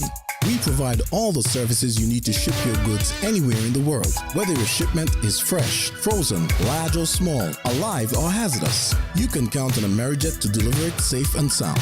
Amerijet International, by land, sea or air, we get it there. For more information, visit us online at www.amerijet.com or call us at KDP Enterprises at 466-9595. When it comes to the important things in life, your health, your education, your choice of a life partner, and of course your insurance provider, only the best will do. Caribbean Alliance Insurance is the only insurance company in the Eastern Caribbean with an A excellent rating. We have a robust 3-tier reinsurance strategy that protects our policyholders from multiple catastrophes, even if they occur in quick succession. We spread our risks over 18 territories, ensuring minimal impact to individual territories when a disaster strikes. We provide an excellent claims experience. Claim settlement is usually between 24 to 48 hours. Our A excellent rating means that you are more secure with us. Contact us for motor, property, marine, public liability, employer's liability, and other policies. Dalil Walwyn, people you can trust. Local agent for Caribbean Alliance Insurance. Tomorrow secured. With over a century of perfection behind the Magazine name, A smooth blend with perfect balance and richness. It's no wonder Mackeson Triple Stout has a legacy of perfection. Enjoy the world over. Introducing our new look with the same great taste. Mackeson. All hail the king. Please drink responsibly. Did you know that the Grange Healthcare Facility is the first purpose-built, non-governmental healthcare organization on St. Kitts? It's situated at Otley's, 7 miles east of Basseterre in beautifully landscaped surroundings. The Grange has a team of highly trained professionals and provides care that's rated as being comparable with UK and North American standards. The Grange offers varied accommodations to suit your individual needs, and our all-inclusive packages make the cost of care per hour the most competitive on the island. Services include convalescent care for all ages, daycare facilities for older adults, rehabilitation services, and training and continuing education for healthcare providers. For more information, call 466-5525 or 465-8020. Fax 466-8221 or email thegrangehealth@gmail.com or visit our website at www.grangehealthcarefacility.com. WINN is 98.9. 98.9 is WIN FM.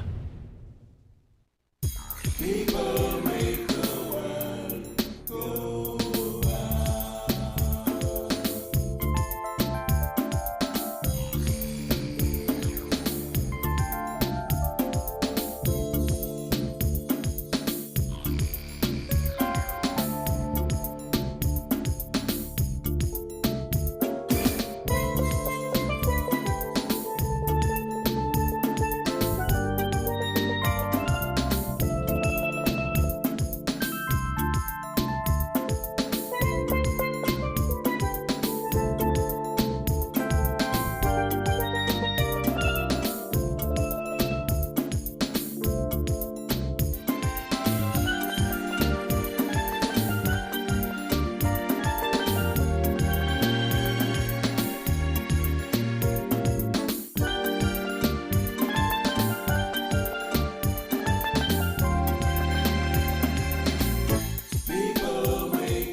Welcome back to Inside the News here on WIN FM. I'm your host, Jeremy Abel, just sitting in today. Yes, we had a busy news week here in St. Kitts and Nevis and across the region and internationally as well. But we know the Dominican issue with the CBI program and the imposition of visas for all passport holders from Dominica into the UK. So that was a big story this week, and we were discussing that. But now we'll jump into the discussion surrounding, we'll continue that, and we'll jump into the topic of the minimum wage and the proposed increase and the committee's discussion. But before we do any of that, we have to acknowledge the people who make Inside the News possible for today. People make the world go round.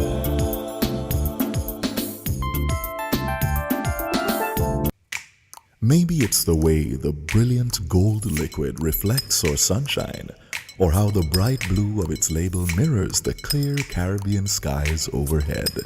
Maybe it's the fresh, crisp taste of this beastly cold beer on a scorching hot day.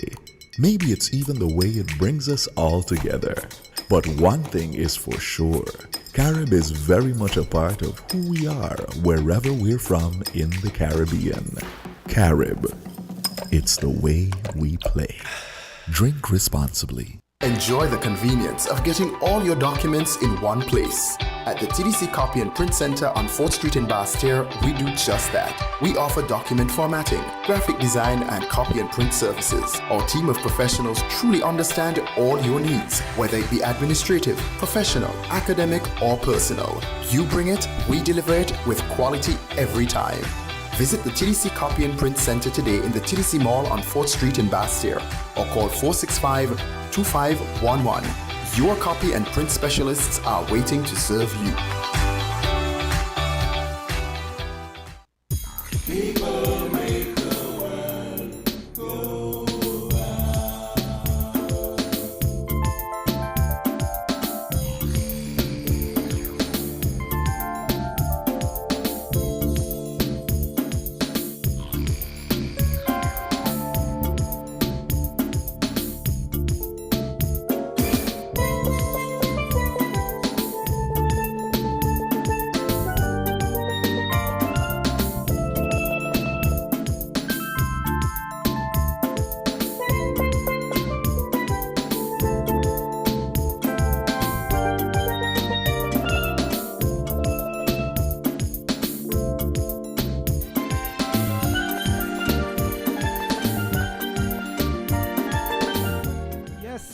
Welcome back. We missed those two callers to the program, but yes, so we have one caller before that.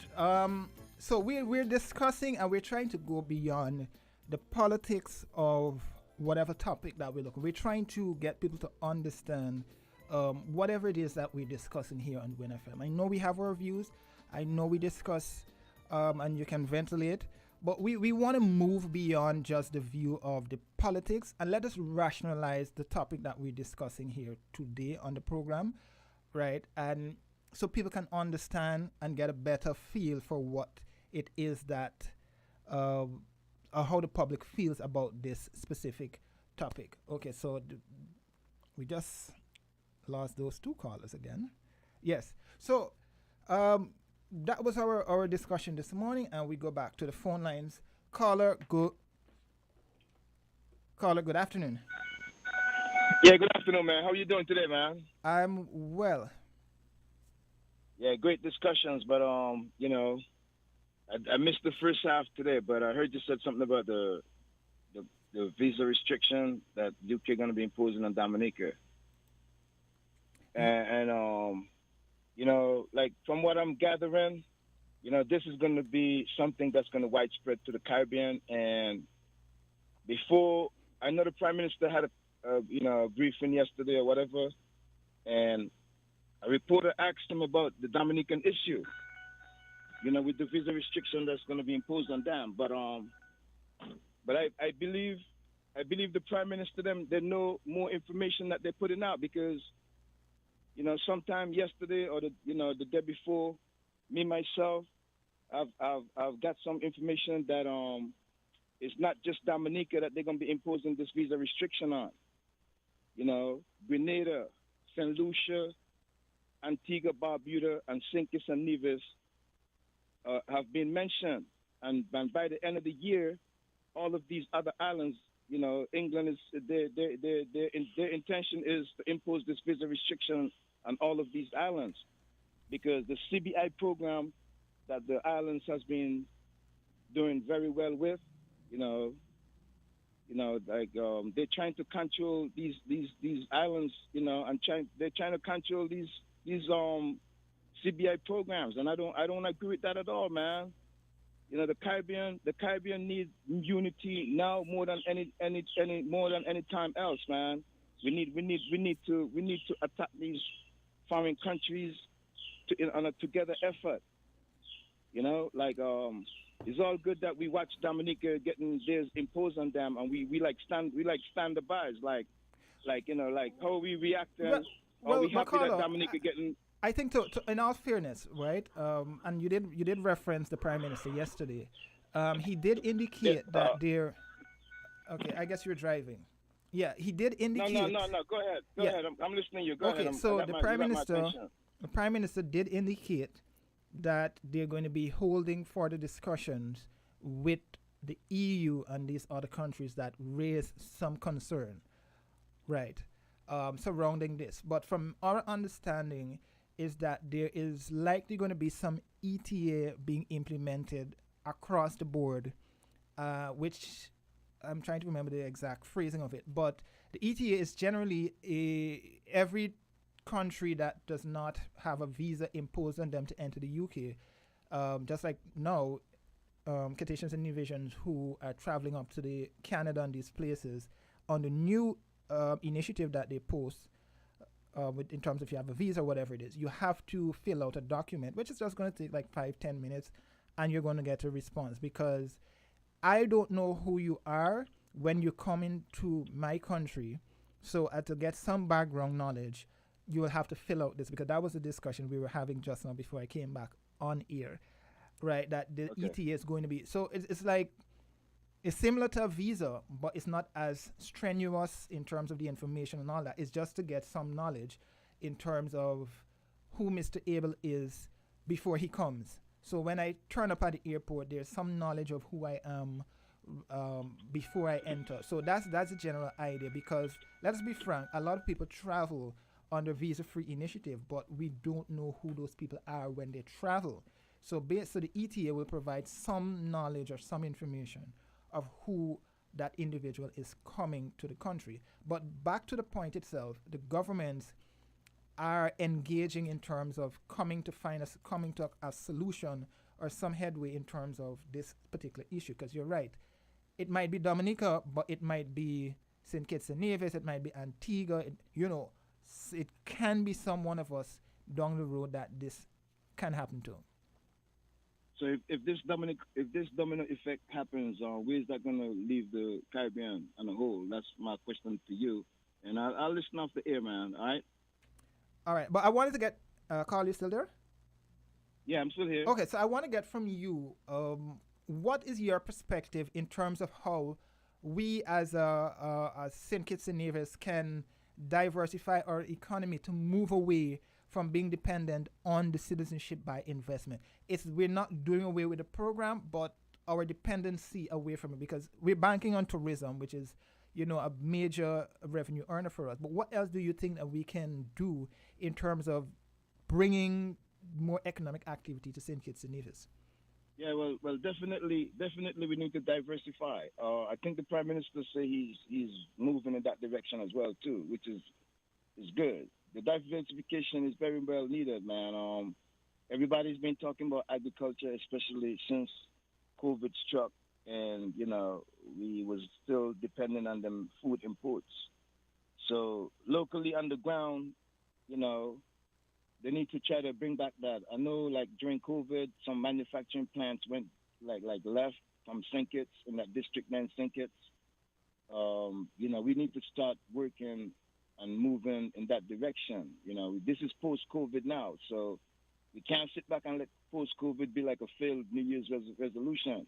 We got to stop looking in the rearview mirror, and we got to start looking forward, and we got to start, finding the other industries that we could, develop. Agriculture, they might need to the government should probably at least subsidize with the agriculture, industry, because I know in America, the government do subsidize here, and I wish that the government there can at least do that, because agriculture needs to get a push.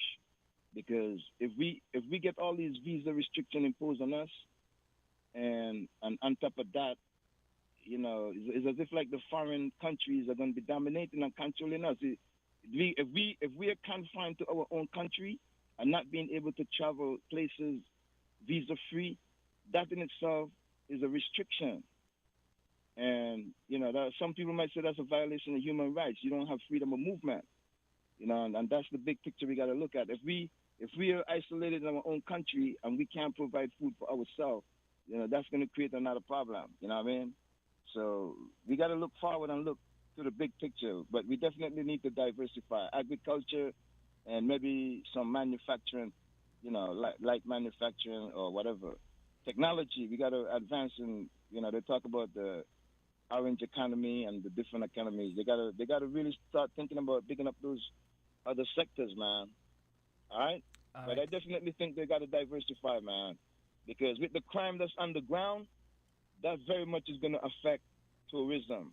Trust me, it will. And if that do affect tourism going forward, and we have less and less people traveling to the destination, we're gonna be in a bad position, man. So we gotta look down the road and develop way and expand the way we could. But that's my contribution for now, man. All right, thanks, caller. Yeah, so that caller was also underscoring the importance of diversifying, maybe light manufacturing and agriculture. Just on the note of agriculture, the Ministry of Agriculture will be launching its 25 by 25 initiative on Thursday morning. That's according to the statement that we got from the Department of Agriculture last evening, I believe it was, yes, last evening. The 25 by 25 initiative, which I talked about last week on this program, is where the government and the government will be focusing on assisting the agriculture sector here in St. Kitts and Nevis and across the Caribbean, because it's a Caribbean-wide initiative to help us reduce the food import bill. Based on that, we will be focusing on specific crops to grow here in St. Kitts and Nevis with the intention of also exporting those crops, so there would be that wouldn't be that dependency on imported foods. We go back to the phone line. Caller, good afternoon. Caller? Hello, good afternoon. Hey, good afternoon. This is Jam down here. Hey. You got to do a better job on that. Do not let the callers them control your show. They call in, they say what they got to say, and then you deal with it.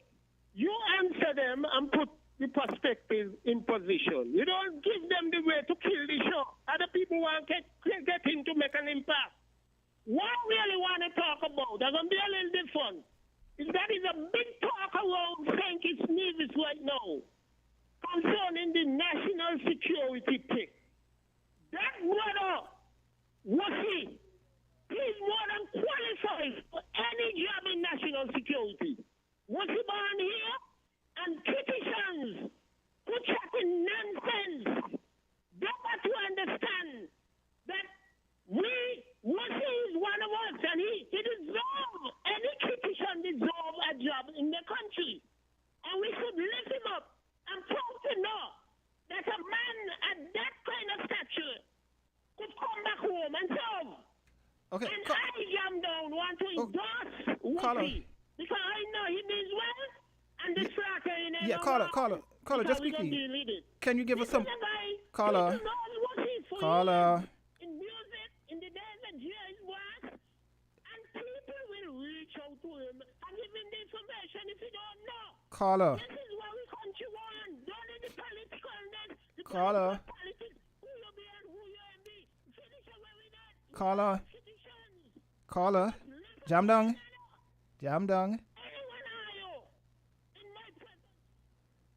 Okay, so I was trying to get him to give some context. Yeah, I was just trying to get him to give some context in terms of what he's talking about, because I'm lost, so a lot of the people out there would be lost as well, but he still continued to make his point. Yeah, I was saying that the 25 by 25 initiative, which is a Caribbean-wide focus, basically is each territory will be focusing on specific crops across the territories, and they'll be focusing on that. So it aids in terms of helping to reduce our food import bill. In terms of to give context, St. Kitts and Nevis last year imported almost $200 million worth of food, right? And that is a lot. So people now are very concerned that we're still dependent on imported foods. So because of that, the Caribbean region, the Caribbean community, CARICOM, they're now focusing on reducing that and ensuring that, sorry about that, yeah, in ensuring that our that at least a fraction of that, or 25% of that $200 million that was exported last year or went out of the economy last year can now return, can stay here in St. Kitts and Nevis in terms of benefiting both the farmers, vendors, the business community, small businesses, the mom and pop shops. So as part of that, their thrust now is they've set a 25% agenda to attain that 25% agenda by 2025.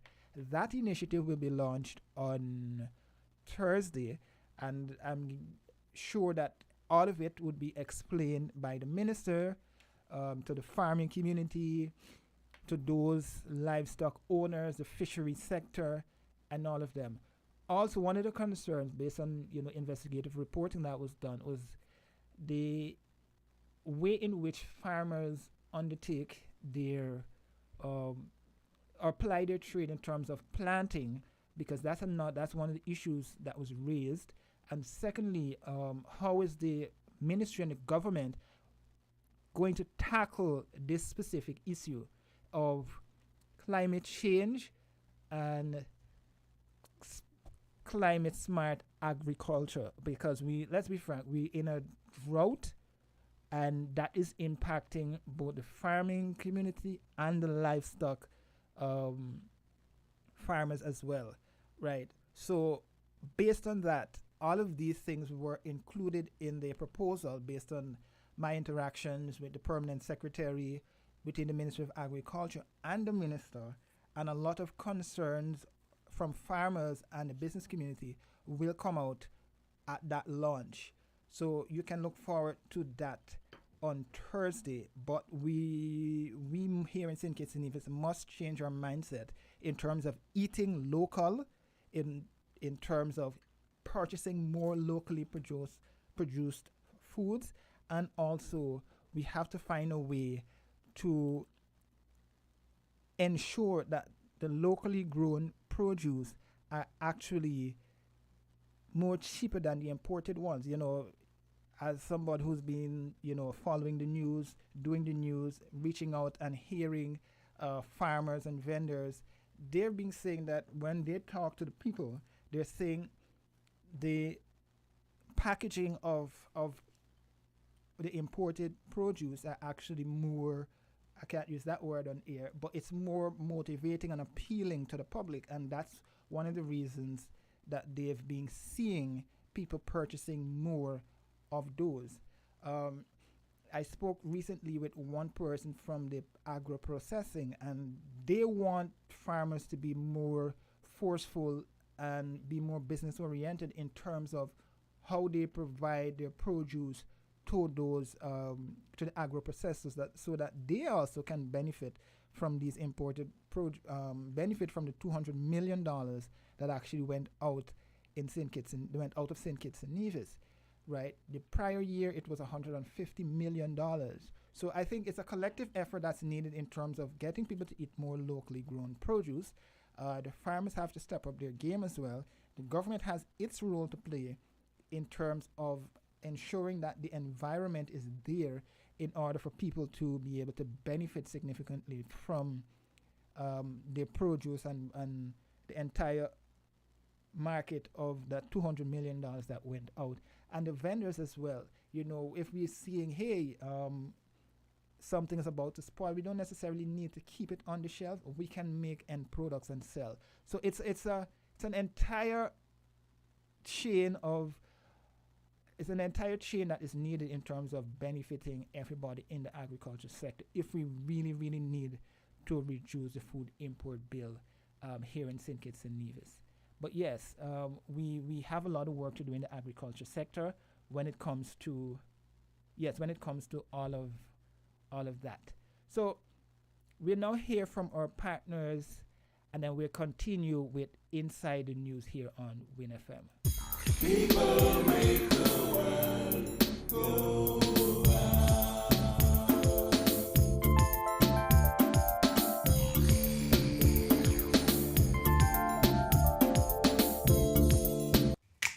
Maybe it's the way the brilliant gold liquid reflects our sunshine, or how the bright blue of its label mirrors the clear Caribbean skies overhead. Maybe it's the fresh, crisp taste of this beastly cold beer on a scorching hot day. Maybe it's even the way it brings us all together. But one thing is for sure, Carib is very much a part of who we are wherever we're from in the Caribbean. Carib, it's the way we play. Drink responsibly.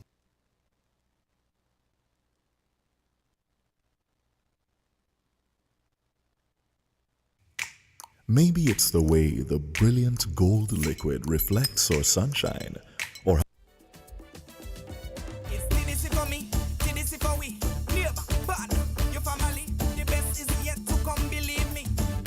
forward, moving with hey. This is the nation with the best customer experience. TDC, you are the one for we. Happy anniversary. Together we succeed, building on strong community, pressing onward to one destiny. One love, one family. Together we succeed. Let the whole world see. Yes, this is 50.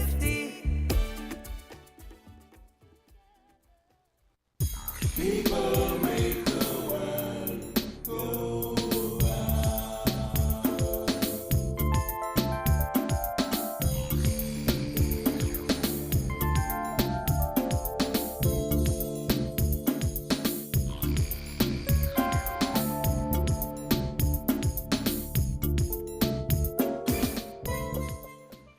Welcome back.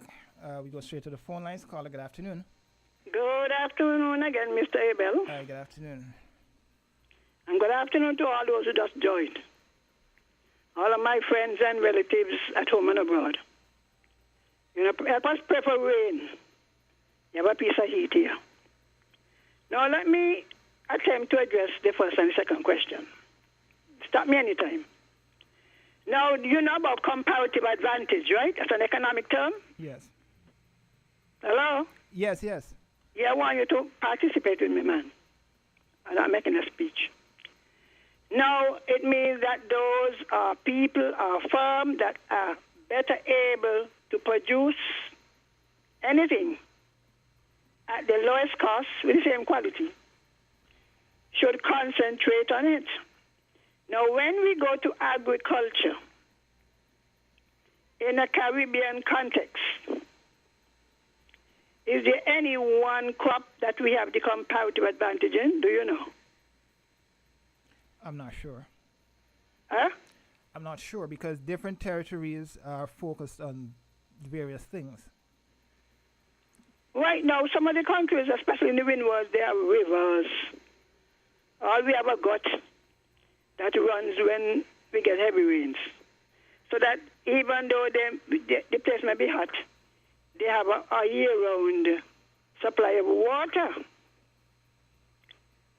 And then you come to the marketing. So in many cases, we are not competitive in the production of some of the crops. Then you come to the marketing of the products. And there seem to be no clearly established marketing avenue for our goods. So even if they were to increase their production by 25% or more, will they be able to dispose of them? Because that, I think, is part of our problem. Farmers produce, they have a surplus, they have gluts, but there is no way to dispose of them economically because some of them feed the pigs and throw away or whatever. So we lack an established market facility. Then there's the issue of the importation of agricultural goods by the hotels and the retail sector. The unbridled, uncontrolled importation of some of the very same goods that the farmers produce.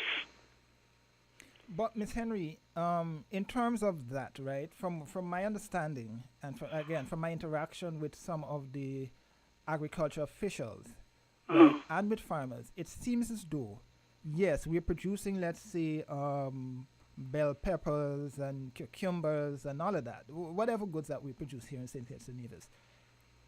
The problem that I was told, right, is that when we produce these things, we produce them in abundance. So let's say, for example, the first 3 months of the year, we start to plant these crops, right? We plant them. But when they're ready to be reaped, they're all being reaped at the same time. So we have this glut on the market for all of these produce that are available at that time.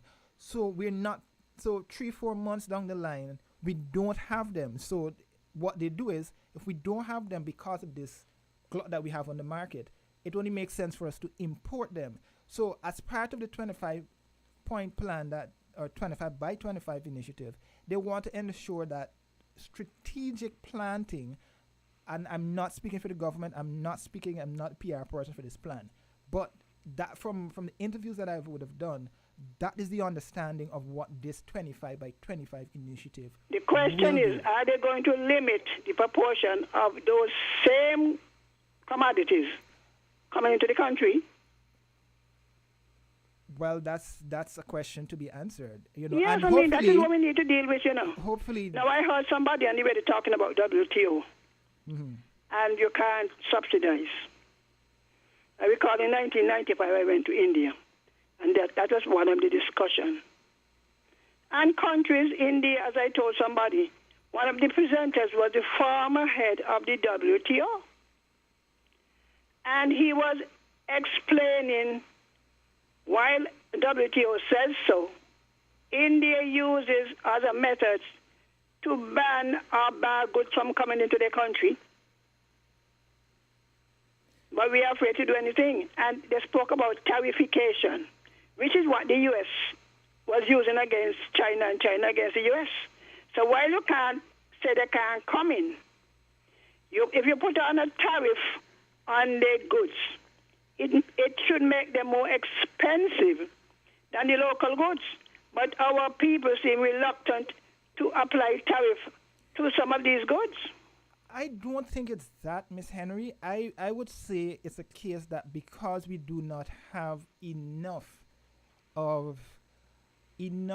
being on the market, that there's a need for imported goods, right? But this is what I'll tell you, Miss Henry. I will reach out to, because I'm not sure if I'm going to be here next week, but I will reach out to the permanent secretary or the minister or somebody from officials from agriculture to see if we can get them to be on Inside the News. If not for the full period, at least for 1 hour. And we'll also try to get a farmer for next week to be able to have but I mean, these are things, and, licensing, quotas, these are things that could use,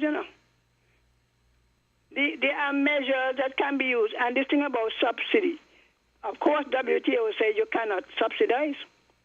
But all of the countries use other techniques of getting the farmers assistance. And I don't know if our people are not trained in trade and trade relations.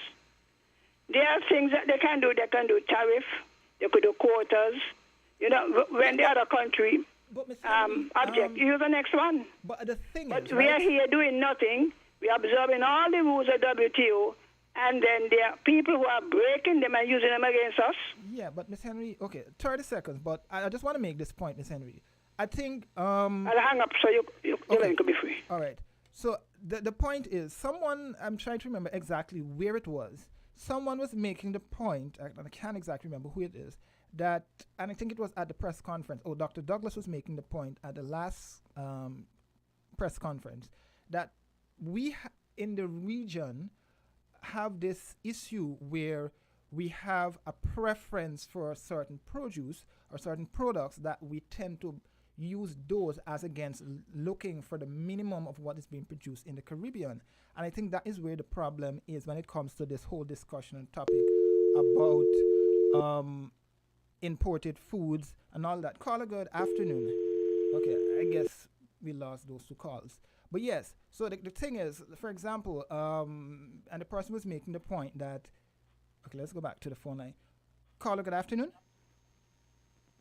Yes, good afternoon. Good afternoon. Yes, so let me put that, quickly. while I'm already. Yes. The thing is, right, like I've said before, in order for things to go right, we have to do things the Bible way. And even in agriculture, there is no exception. Not even that is exception from doing things the Bible way in order for things to go correct. The best way to deal with things, like according as the Bible said, is to have a free market capitalist economy that is characterized by by at least or at minimum the continual reducing of taxes in a significant way, which would make things cheaper and cheaper, and therefore the spending power of the dollar will get greater and greater. But I also believe in a free market of currencies as well, where you do not tie down your economy to any one currency, legally speaking. So you have a competition even in currencies, money that is. Now, where protectionism is concerned, where you are protecting your market from outside stuff, and even local stuff where you put a cap and things and that sort of stuff. Once people are getting any form of protectionism from government, in the end, they always take advantage of it and give you less quality service at a more expensive price. So therefore, that is why you need free market capitalism economy, where you have growing competition, because that is what increases the quality of services and help decrease the cost of services and products and that sort of stuff. Protectionism is never the way to go. And when you talk about comparative advantage, that is partly to say that no country can do everything.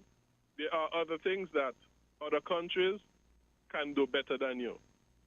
For example, if you is a man, let's say you is a... Okay, caller, let's say you're making a living. Caller. And you have to do everything for yourself. Caller. Make your own clothes. Hello? Yes? 45 seconds. I have a couple of clips to play. So, yeah. Yes. Let's say you have to make your own clothes, make your own food, make everything you use. You'll be poorer off than if you just concentrate on what you are best in. And when it comes to a country and a larger scale, the free market is the best to move a country in the direction that it is best with, and leave the other things for others to do, that who do things better than you. So that when you import this stuff, because it is cheap and that sort of stuff, all of that would be an advantage to you. All of that come under comparative advantage. So it's in everything we can do. And if they, and not only that, but we also should have open immigration, which is also the biblical way to go. And therefore, we have growing markets. And therefore, we would have more people in the country because of growing markets. More people in the country to buy more and more stuff, and businesses will be getting more and more turnover and also be increasing in business. So in the end, I'm saying the Bible way is the only way to go, because and anything contrary is counterproductive once we do any contrary to the Bible. Thank you. All right, thanks, caller. Yes, so we are at the point right now where, and like I was explaining, we're going to try our best to get a representative from the Ministry of Agriculture and to be on here, and a farmer to be on to discuss. Hopefully we can get them next week to discuss those plans and initiatives that are forming part of the 25 by 25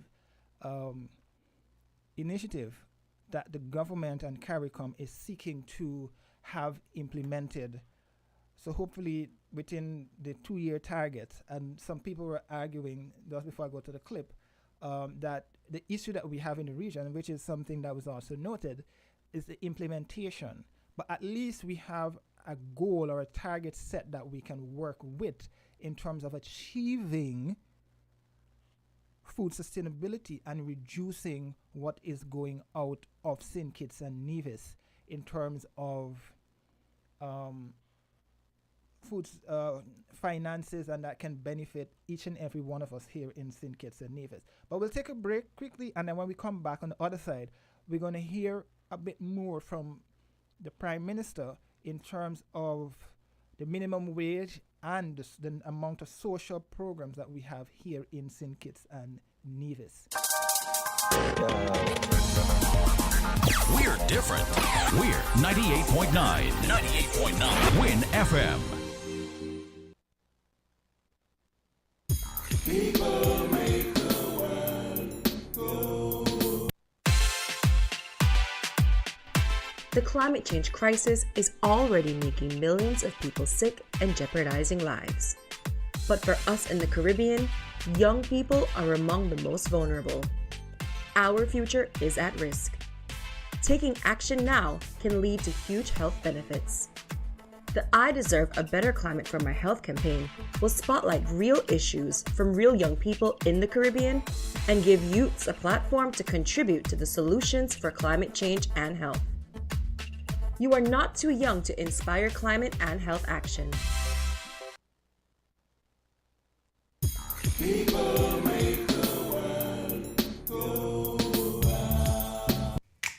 Maybe it's the way the brilliant gold liquid reflects our sunshine, or how the bright blue of its label mirrors the clear Caribbean skies overhead. Maybe it's the fresh, crisp taste of this beastly cold beer on a scorching hot day. Maybe it's even the way it brings us all together. But one thing is for sure, Carib is very much a part of who we are wherever we're from in the Caribbean. Carib, it's the way we play. Drink responsibly.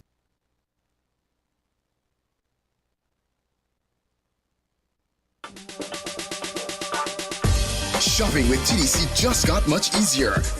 Here's how. Log on to shoptdcgroup.com. Shop at your convenience at any time, from anywhere, with your smartphone, tablet, or computer. With our safe and secure payment checkout, you choose the option to pick up in-store or have your goods delivered right to your door. It's that easy. Shop tdcgroup.com, your one-stop online store.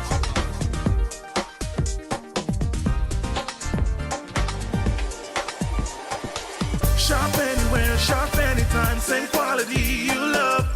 Now online. Shop www.shoptdcgroup.com.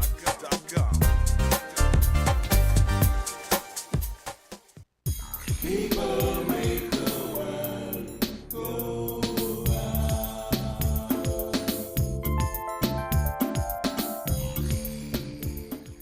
Welcome back to Inside the News here on Win FM. I'm Jeremy Abel, sitting in today.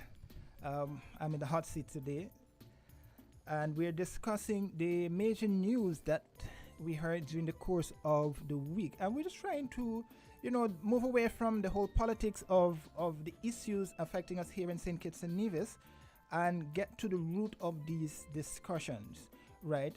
I will take this caller before I play the other clip. Caller, good afternoon. Can you stick to the point? Because I have a couple of clips before we go. Go ahead. Good afternoon, Mr. Abel. Good afternoon. The farmer. Yes. Glad to hear you comment you made just now about farming. Right now, I'm going to really, it's more than way past overbearing. Imagine October of last year, the acting Director of Agriculture come up on Milan on drip lines. She had an all kind of destruction with my watermelons. From then until now, with one big war. For example, right? One big meeting we had with the Minister of Agriculture, and that was after the budget. So we, the farmers, never had no input into what we wanted to say, what kind of money to allocate to agriculture for this year. And it's like the agriculture afraid he want to come with us. I'm going to give me name and me number because I got some documents, right? So that you could go through. The because you're unsure. Because it's like, you will take away like a ear, you know. AK-47 don't pull on me. Sorry, caller. Okay, so we'll discuss that on the other side, right?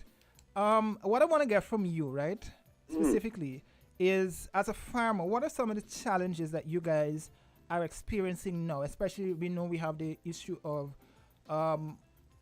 climate change,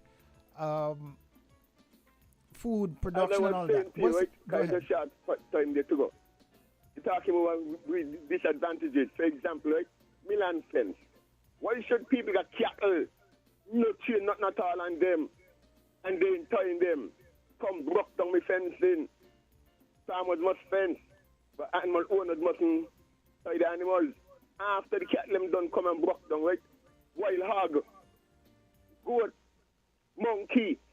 So then after, for example, it's over a mile, it cost me in pipes to get water on my farm. Irrigation. Now, if you understand what I'm speaking of, right? So then why did I can't get a kind of assistance? Look at it. The Minister of Agriculture done hug me up and put me on his Facebook page, and then when he done stabbing me in my back. I tell you, I got documents, you know. So right now they want to get a they want to give me no correspondence from them pertaining to me, but they're forwarding it them to the ombudsman. I'm not supposed to see them, I'm supposed to read them. They're walking, talking all kind of like, oh, that's what I tell you, I want to give you my name and my number. Okay. You're a journalist. Okay, so because I had a journalist working on this matter ready to, you know. Okay, so Carla, now that we have this 25 by 25 plan that's going to be launched on Thursday, what specifically do you want to see included in this 25-point plan that's going to be launched on Thursday? Okay, for the major one, right? You have a well to the back there by beach, all in school. It's a primary school. We can no longer drink the water. Put that well into agriculture. I've been talking about this nearly 15, 20 years. And nobody studying me. And it's like, okay, they're going to put in the wood up Monkey Hill, right? If they intend to do it that way, we're going to organize that because pipes are going to run a kind of house. And then before they put in the wood, the pipes them done deal. We can't get to reach the Minister of Agriculture to debate these things with them. If you understand what I'm speaking of, that's why I tell you and give me name and me number. But while I understand what you're trying to do, you want the people who are listening here exactly what me personally got to say too. That makes sense. Okay. But the thing ain't going right. Okay. We can't tell you at this point in time right now, right? The Prime Minister need to come and sit down with the farmers along with the Minister of Agriculture and the acting permanent secretary, because them two people, they can't run agriculture. We want an independent body. You got a man called Albert Ozzy Leibert. You got this man named from down, Mr. Welch. You got Reginald George. You got a big man from up Nevis. He was our representative in Aiko. Augustine Merchant. So then we got people who is supposed to, because when we had NACO, remember we had the director of NACO, you know, and we still had the director of agriculture, you know, and the Prime Minister. How come we got agricultural production we want to lift up, and we ain't got somebody directing agriculture? Them two man ain't, them man behaving like King David. Okay. King David so with the people. So this is what I'll tell you, Caller. Call the station. And give me my number. Hold on, caller. Call the station after the program is finished, and you can share your information. All right, thanks, no problem. Okay, cool. Yes, so he's sharing his experience there. So we'll jump quickly to hear from the Prime Minister about the discussion surrounding minimum wage, because there's some concern that if there's an increase in the minimum wage, there will actually be an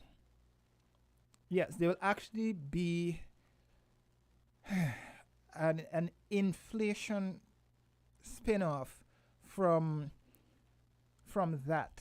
So we'll hear this report first from, Yolanda Weeks surrounding that, and then we'll hear from the Prime Minister on that discussion about the minimum wage increase. Prime Minister Dr. Terence Drew updated the public on the ongoing dialogue between stakeholders and the government as it relates to the increasing of the minimum wage in St. Kitts and Nevis at the Prime Minister's press conference on Thursday, July 13, 2023. On the minimum wage, I would like to say that in Cabinet, we had a significant discussion on the minimum wage. But what I would do is allow the Minister of Labor, who is leading on this, to update the country at this particular time. Oh, okay, so she wants me to speak to it.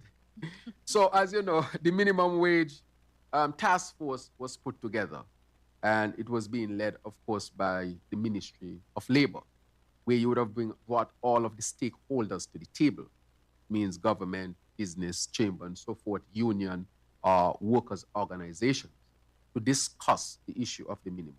Why is it important? It has been about a decade, and the minimum wage in St. Kitts and Nevis has not changed. So as we call ourselves a high-income country by the calculation of GDP and so forth, the minimum wage in St. Kitts and Nevis has not changed, which means that the economic power of our people are somewhat limited as a result of that. Of course, we encourage businesses as much as possible to pay above the minimum wage, pay above the minimum wage. And so they have met, and the discussions have been going on. We have different position papers because we have included many different ministries, organizations, and so forth, so that they can put the position papers forward as to what would be a reasonable. So we have heard, for example, from the central bank, we have heard from the Ministry of Finance, we have heard from the chamber, we have heard from the labor union, and we have heard from, for example, the labor department, we have heard from social services, consumer affairs, and so forth. So, and social security. People make the world go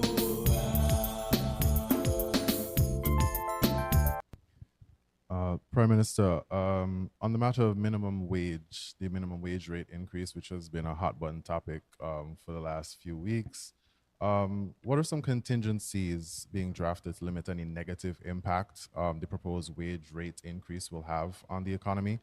And what impact will that increase have on any of the social assistance programs and the people that qualify? Will the criteria change to reflect the change in wage rate? Right, that's a very good question. As you know, we have been battling with the issue of increasing the minimum wage.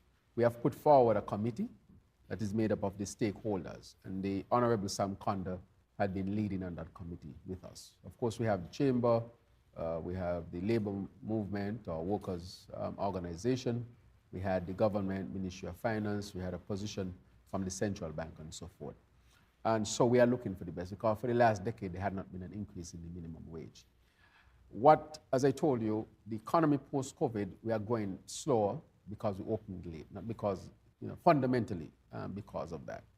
And so some businesses are still in the recovery stage. And so the question asks, if you do it right now, how would it affect these businesses? And that is one of the questions. The other question is, would it affect inflation?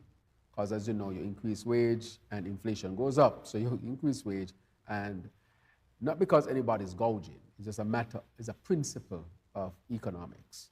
You increase the person's ability to purchase, at some point, it also affects the price point, correct? Because I guess everything works on supply and demand, right? So you have more purchasing power, you demand more. As you demand more, you increase the price and supply. So at which point is the best price point? But we want to get to the best wage for our people. And we had said that 500 per week is an area. And how we are going to build out that over time is what we are discussing. We have agreed already that there should be an immediate increase. Well, not immediate, but an increase around this time, which we are working on, and we're working to get the best, but it will not stop there. It will go until we get to where we want. But we are going to put a committee together. That committee will be a standing committee.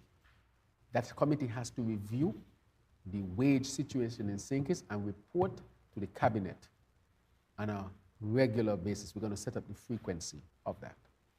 But in the issue of minimum wage is also the cost of living. We have put together a committee to deal with the cost of living and inflation And we have taken some positions to cut energy costs, so it wouldn't go into the cost of the end product.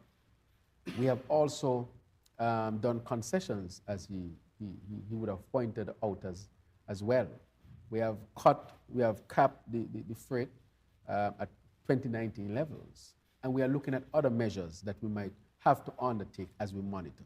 So Consumer Affairs is at the table, Social Development, Ministry of Finance, the Cabinet Secretary is in charge. We're having a retreat tomorrow. That retreat is bringing a committee, on Sunday at 1 p.m. right here at COI to look at this. This is going to be a standing committee that always working to look at how our people in St. Kitts and Nevis, how are we living? Now the social assistance program is $250 million per year, whether it's through subsidizing electricity, the PAP program, the Elevate program, the STEP program, the uniform program, the health assistance program, the burial assistance program. We have a lot of programs that are going on to protect our people. We subsidize healthcare significantly, which I don't even talk about a lot. We have helped a lot of children to go overseas to get life-saving surgeries. Those are expensive surgeries. We even had to bring in specialists to operate on children here. We had to open back up the eye clinic, hundreds of thousands of dollars for new equipment. People make the world go round. So that was Prime Minister Dr. Terence Drew just giving an oversight in terms of what exactly are the plans, where the government is at the moment when it comes to increasing the minimum wage here in St. Kitts and Nevis, and possibly what the minimum wage would look like here in St. Kitts and Nevis. We're kind of going to be wrapping up in a bit. So we can take maybe one or two final calls before we go, in terms of that, and the fact that we will be hearing from the strategy going forward in the agriculture sector here in St. Kitts and Nevis, because we know that is critically important, as we would have seen during the pandemic, our dependency on imported foods, and the fact that NCDs continue to raise alarms within the health sector here in St. Kitts and Nevis.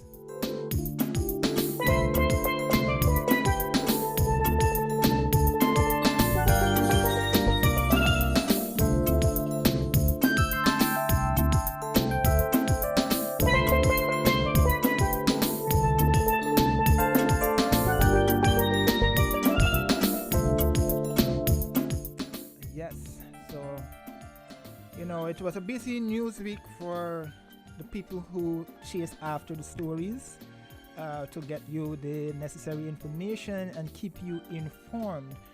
Again, we heard a bit of climate change. We heard that the United States and Europe, they're baking down that side. We've been a bit warm, extra warm here in the Caribbean, especially here in St. Kitts and Nevis and the Leeward Islands. We know the director of the meteorology, or the Meteorological Center in Antigua and Barbuda, he would have indicated earlier this week to our good colleagues over at ABS that it's not necessarily that the region is facing a heat wave, but it's just that it's been unseasonably warm because of the warm waters out there, and that is concerning as we are about to head into the peak of the hurricane season. In that regard, we have a tropical wave that is out there that Met officials are closely monitoring. So that's another area. We had the issue of Dominica having visas being reimposed on them because of concerns of quote-unquote national security reasons and abuse.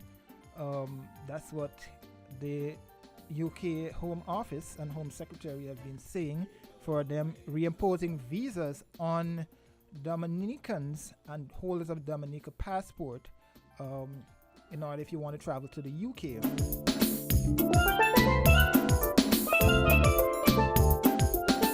But again, it's concerning because it can have serious repercussions for us in St. Kitts and Nevis, and also for those who are holders of, for our citizenship by investment programs across the region.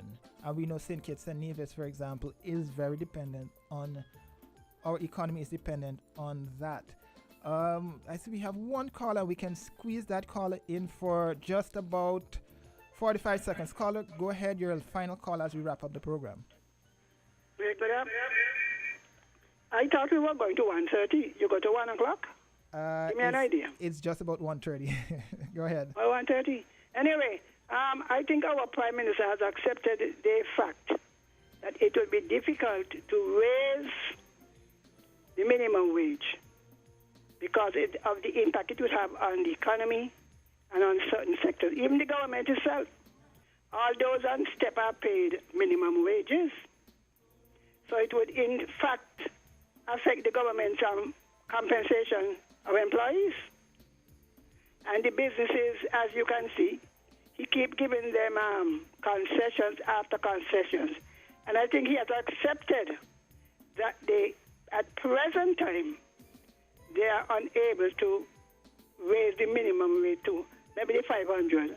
I was saying the best thing to do with less controversy would be to raise the minimum wage by the rate of inflation. Maybe do an average for the past 3 or 4 years and then increase it by that. And as the economy picks up, you move it towards the 500, maybe in 2 years or 3 years. That's my input. All right, thanks, caller. And that was our final caller for today. As we wrap up Inside the News, it was good sitting in and interacting as we dived a bit deeper into the news and what made the news for the week. Again, we moved away from politics and we tried to dive deeper into what made the news. Next week, hopefully, we can get a representative from the agriculture sector to discuss food importation, our astronomical food import bill, and the 25 by 25 initiative. I was your host for today, Jermaine Abel, filling in. And not sure if I'm going to be here next week, but you never know. So I'll leave you on the note of stay cool, stay hydrated, and enjoy your weekend. So long and stay safe. We will make the world go.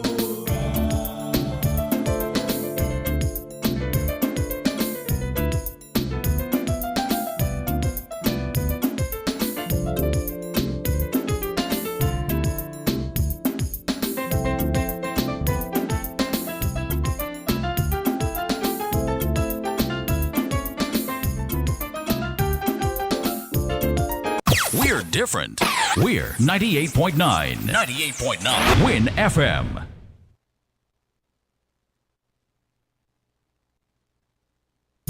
People make the world go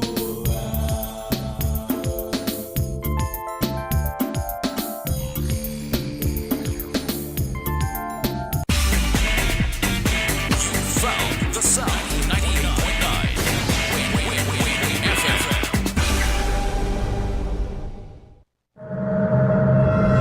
Buildings damaged by an earthquake are dangerous. This is not the time for sightseeing. You could be in personal danger and your presence could hamper emergency responses. Also, stay away from areas prone to landslides, low-lying coastal areas, lakes and streams that lead to the ocean. Do not head for the coast until local authorities tell you that the danger of a tsunami has passed. Curiosity can kill. This message is sponsored by the Australian Government, AusAid, and produced by NEMA in collaboration with WINNFM. Where the people them who say they could grill fish, chicken or pork. So you feel your bad on. People are telling your food tastes good. Well, the Grill Fest competition slated for July 22nd on the Frigate Bay lawn. Plenty cash prizes up for grab in each category. Third place, $1,000. Second place, $1,500. And first place will get $3,000 plus a trophy. Yeah, money plus bragging rights. Check out our social media pages on Instagram and Facebook. Look for Kittitian Heartbeat. And parents, don't worry. We'll have the children occupied at the Kids Zone. Bouncing cast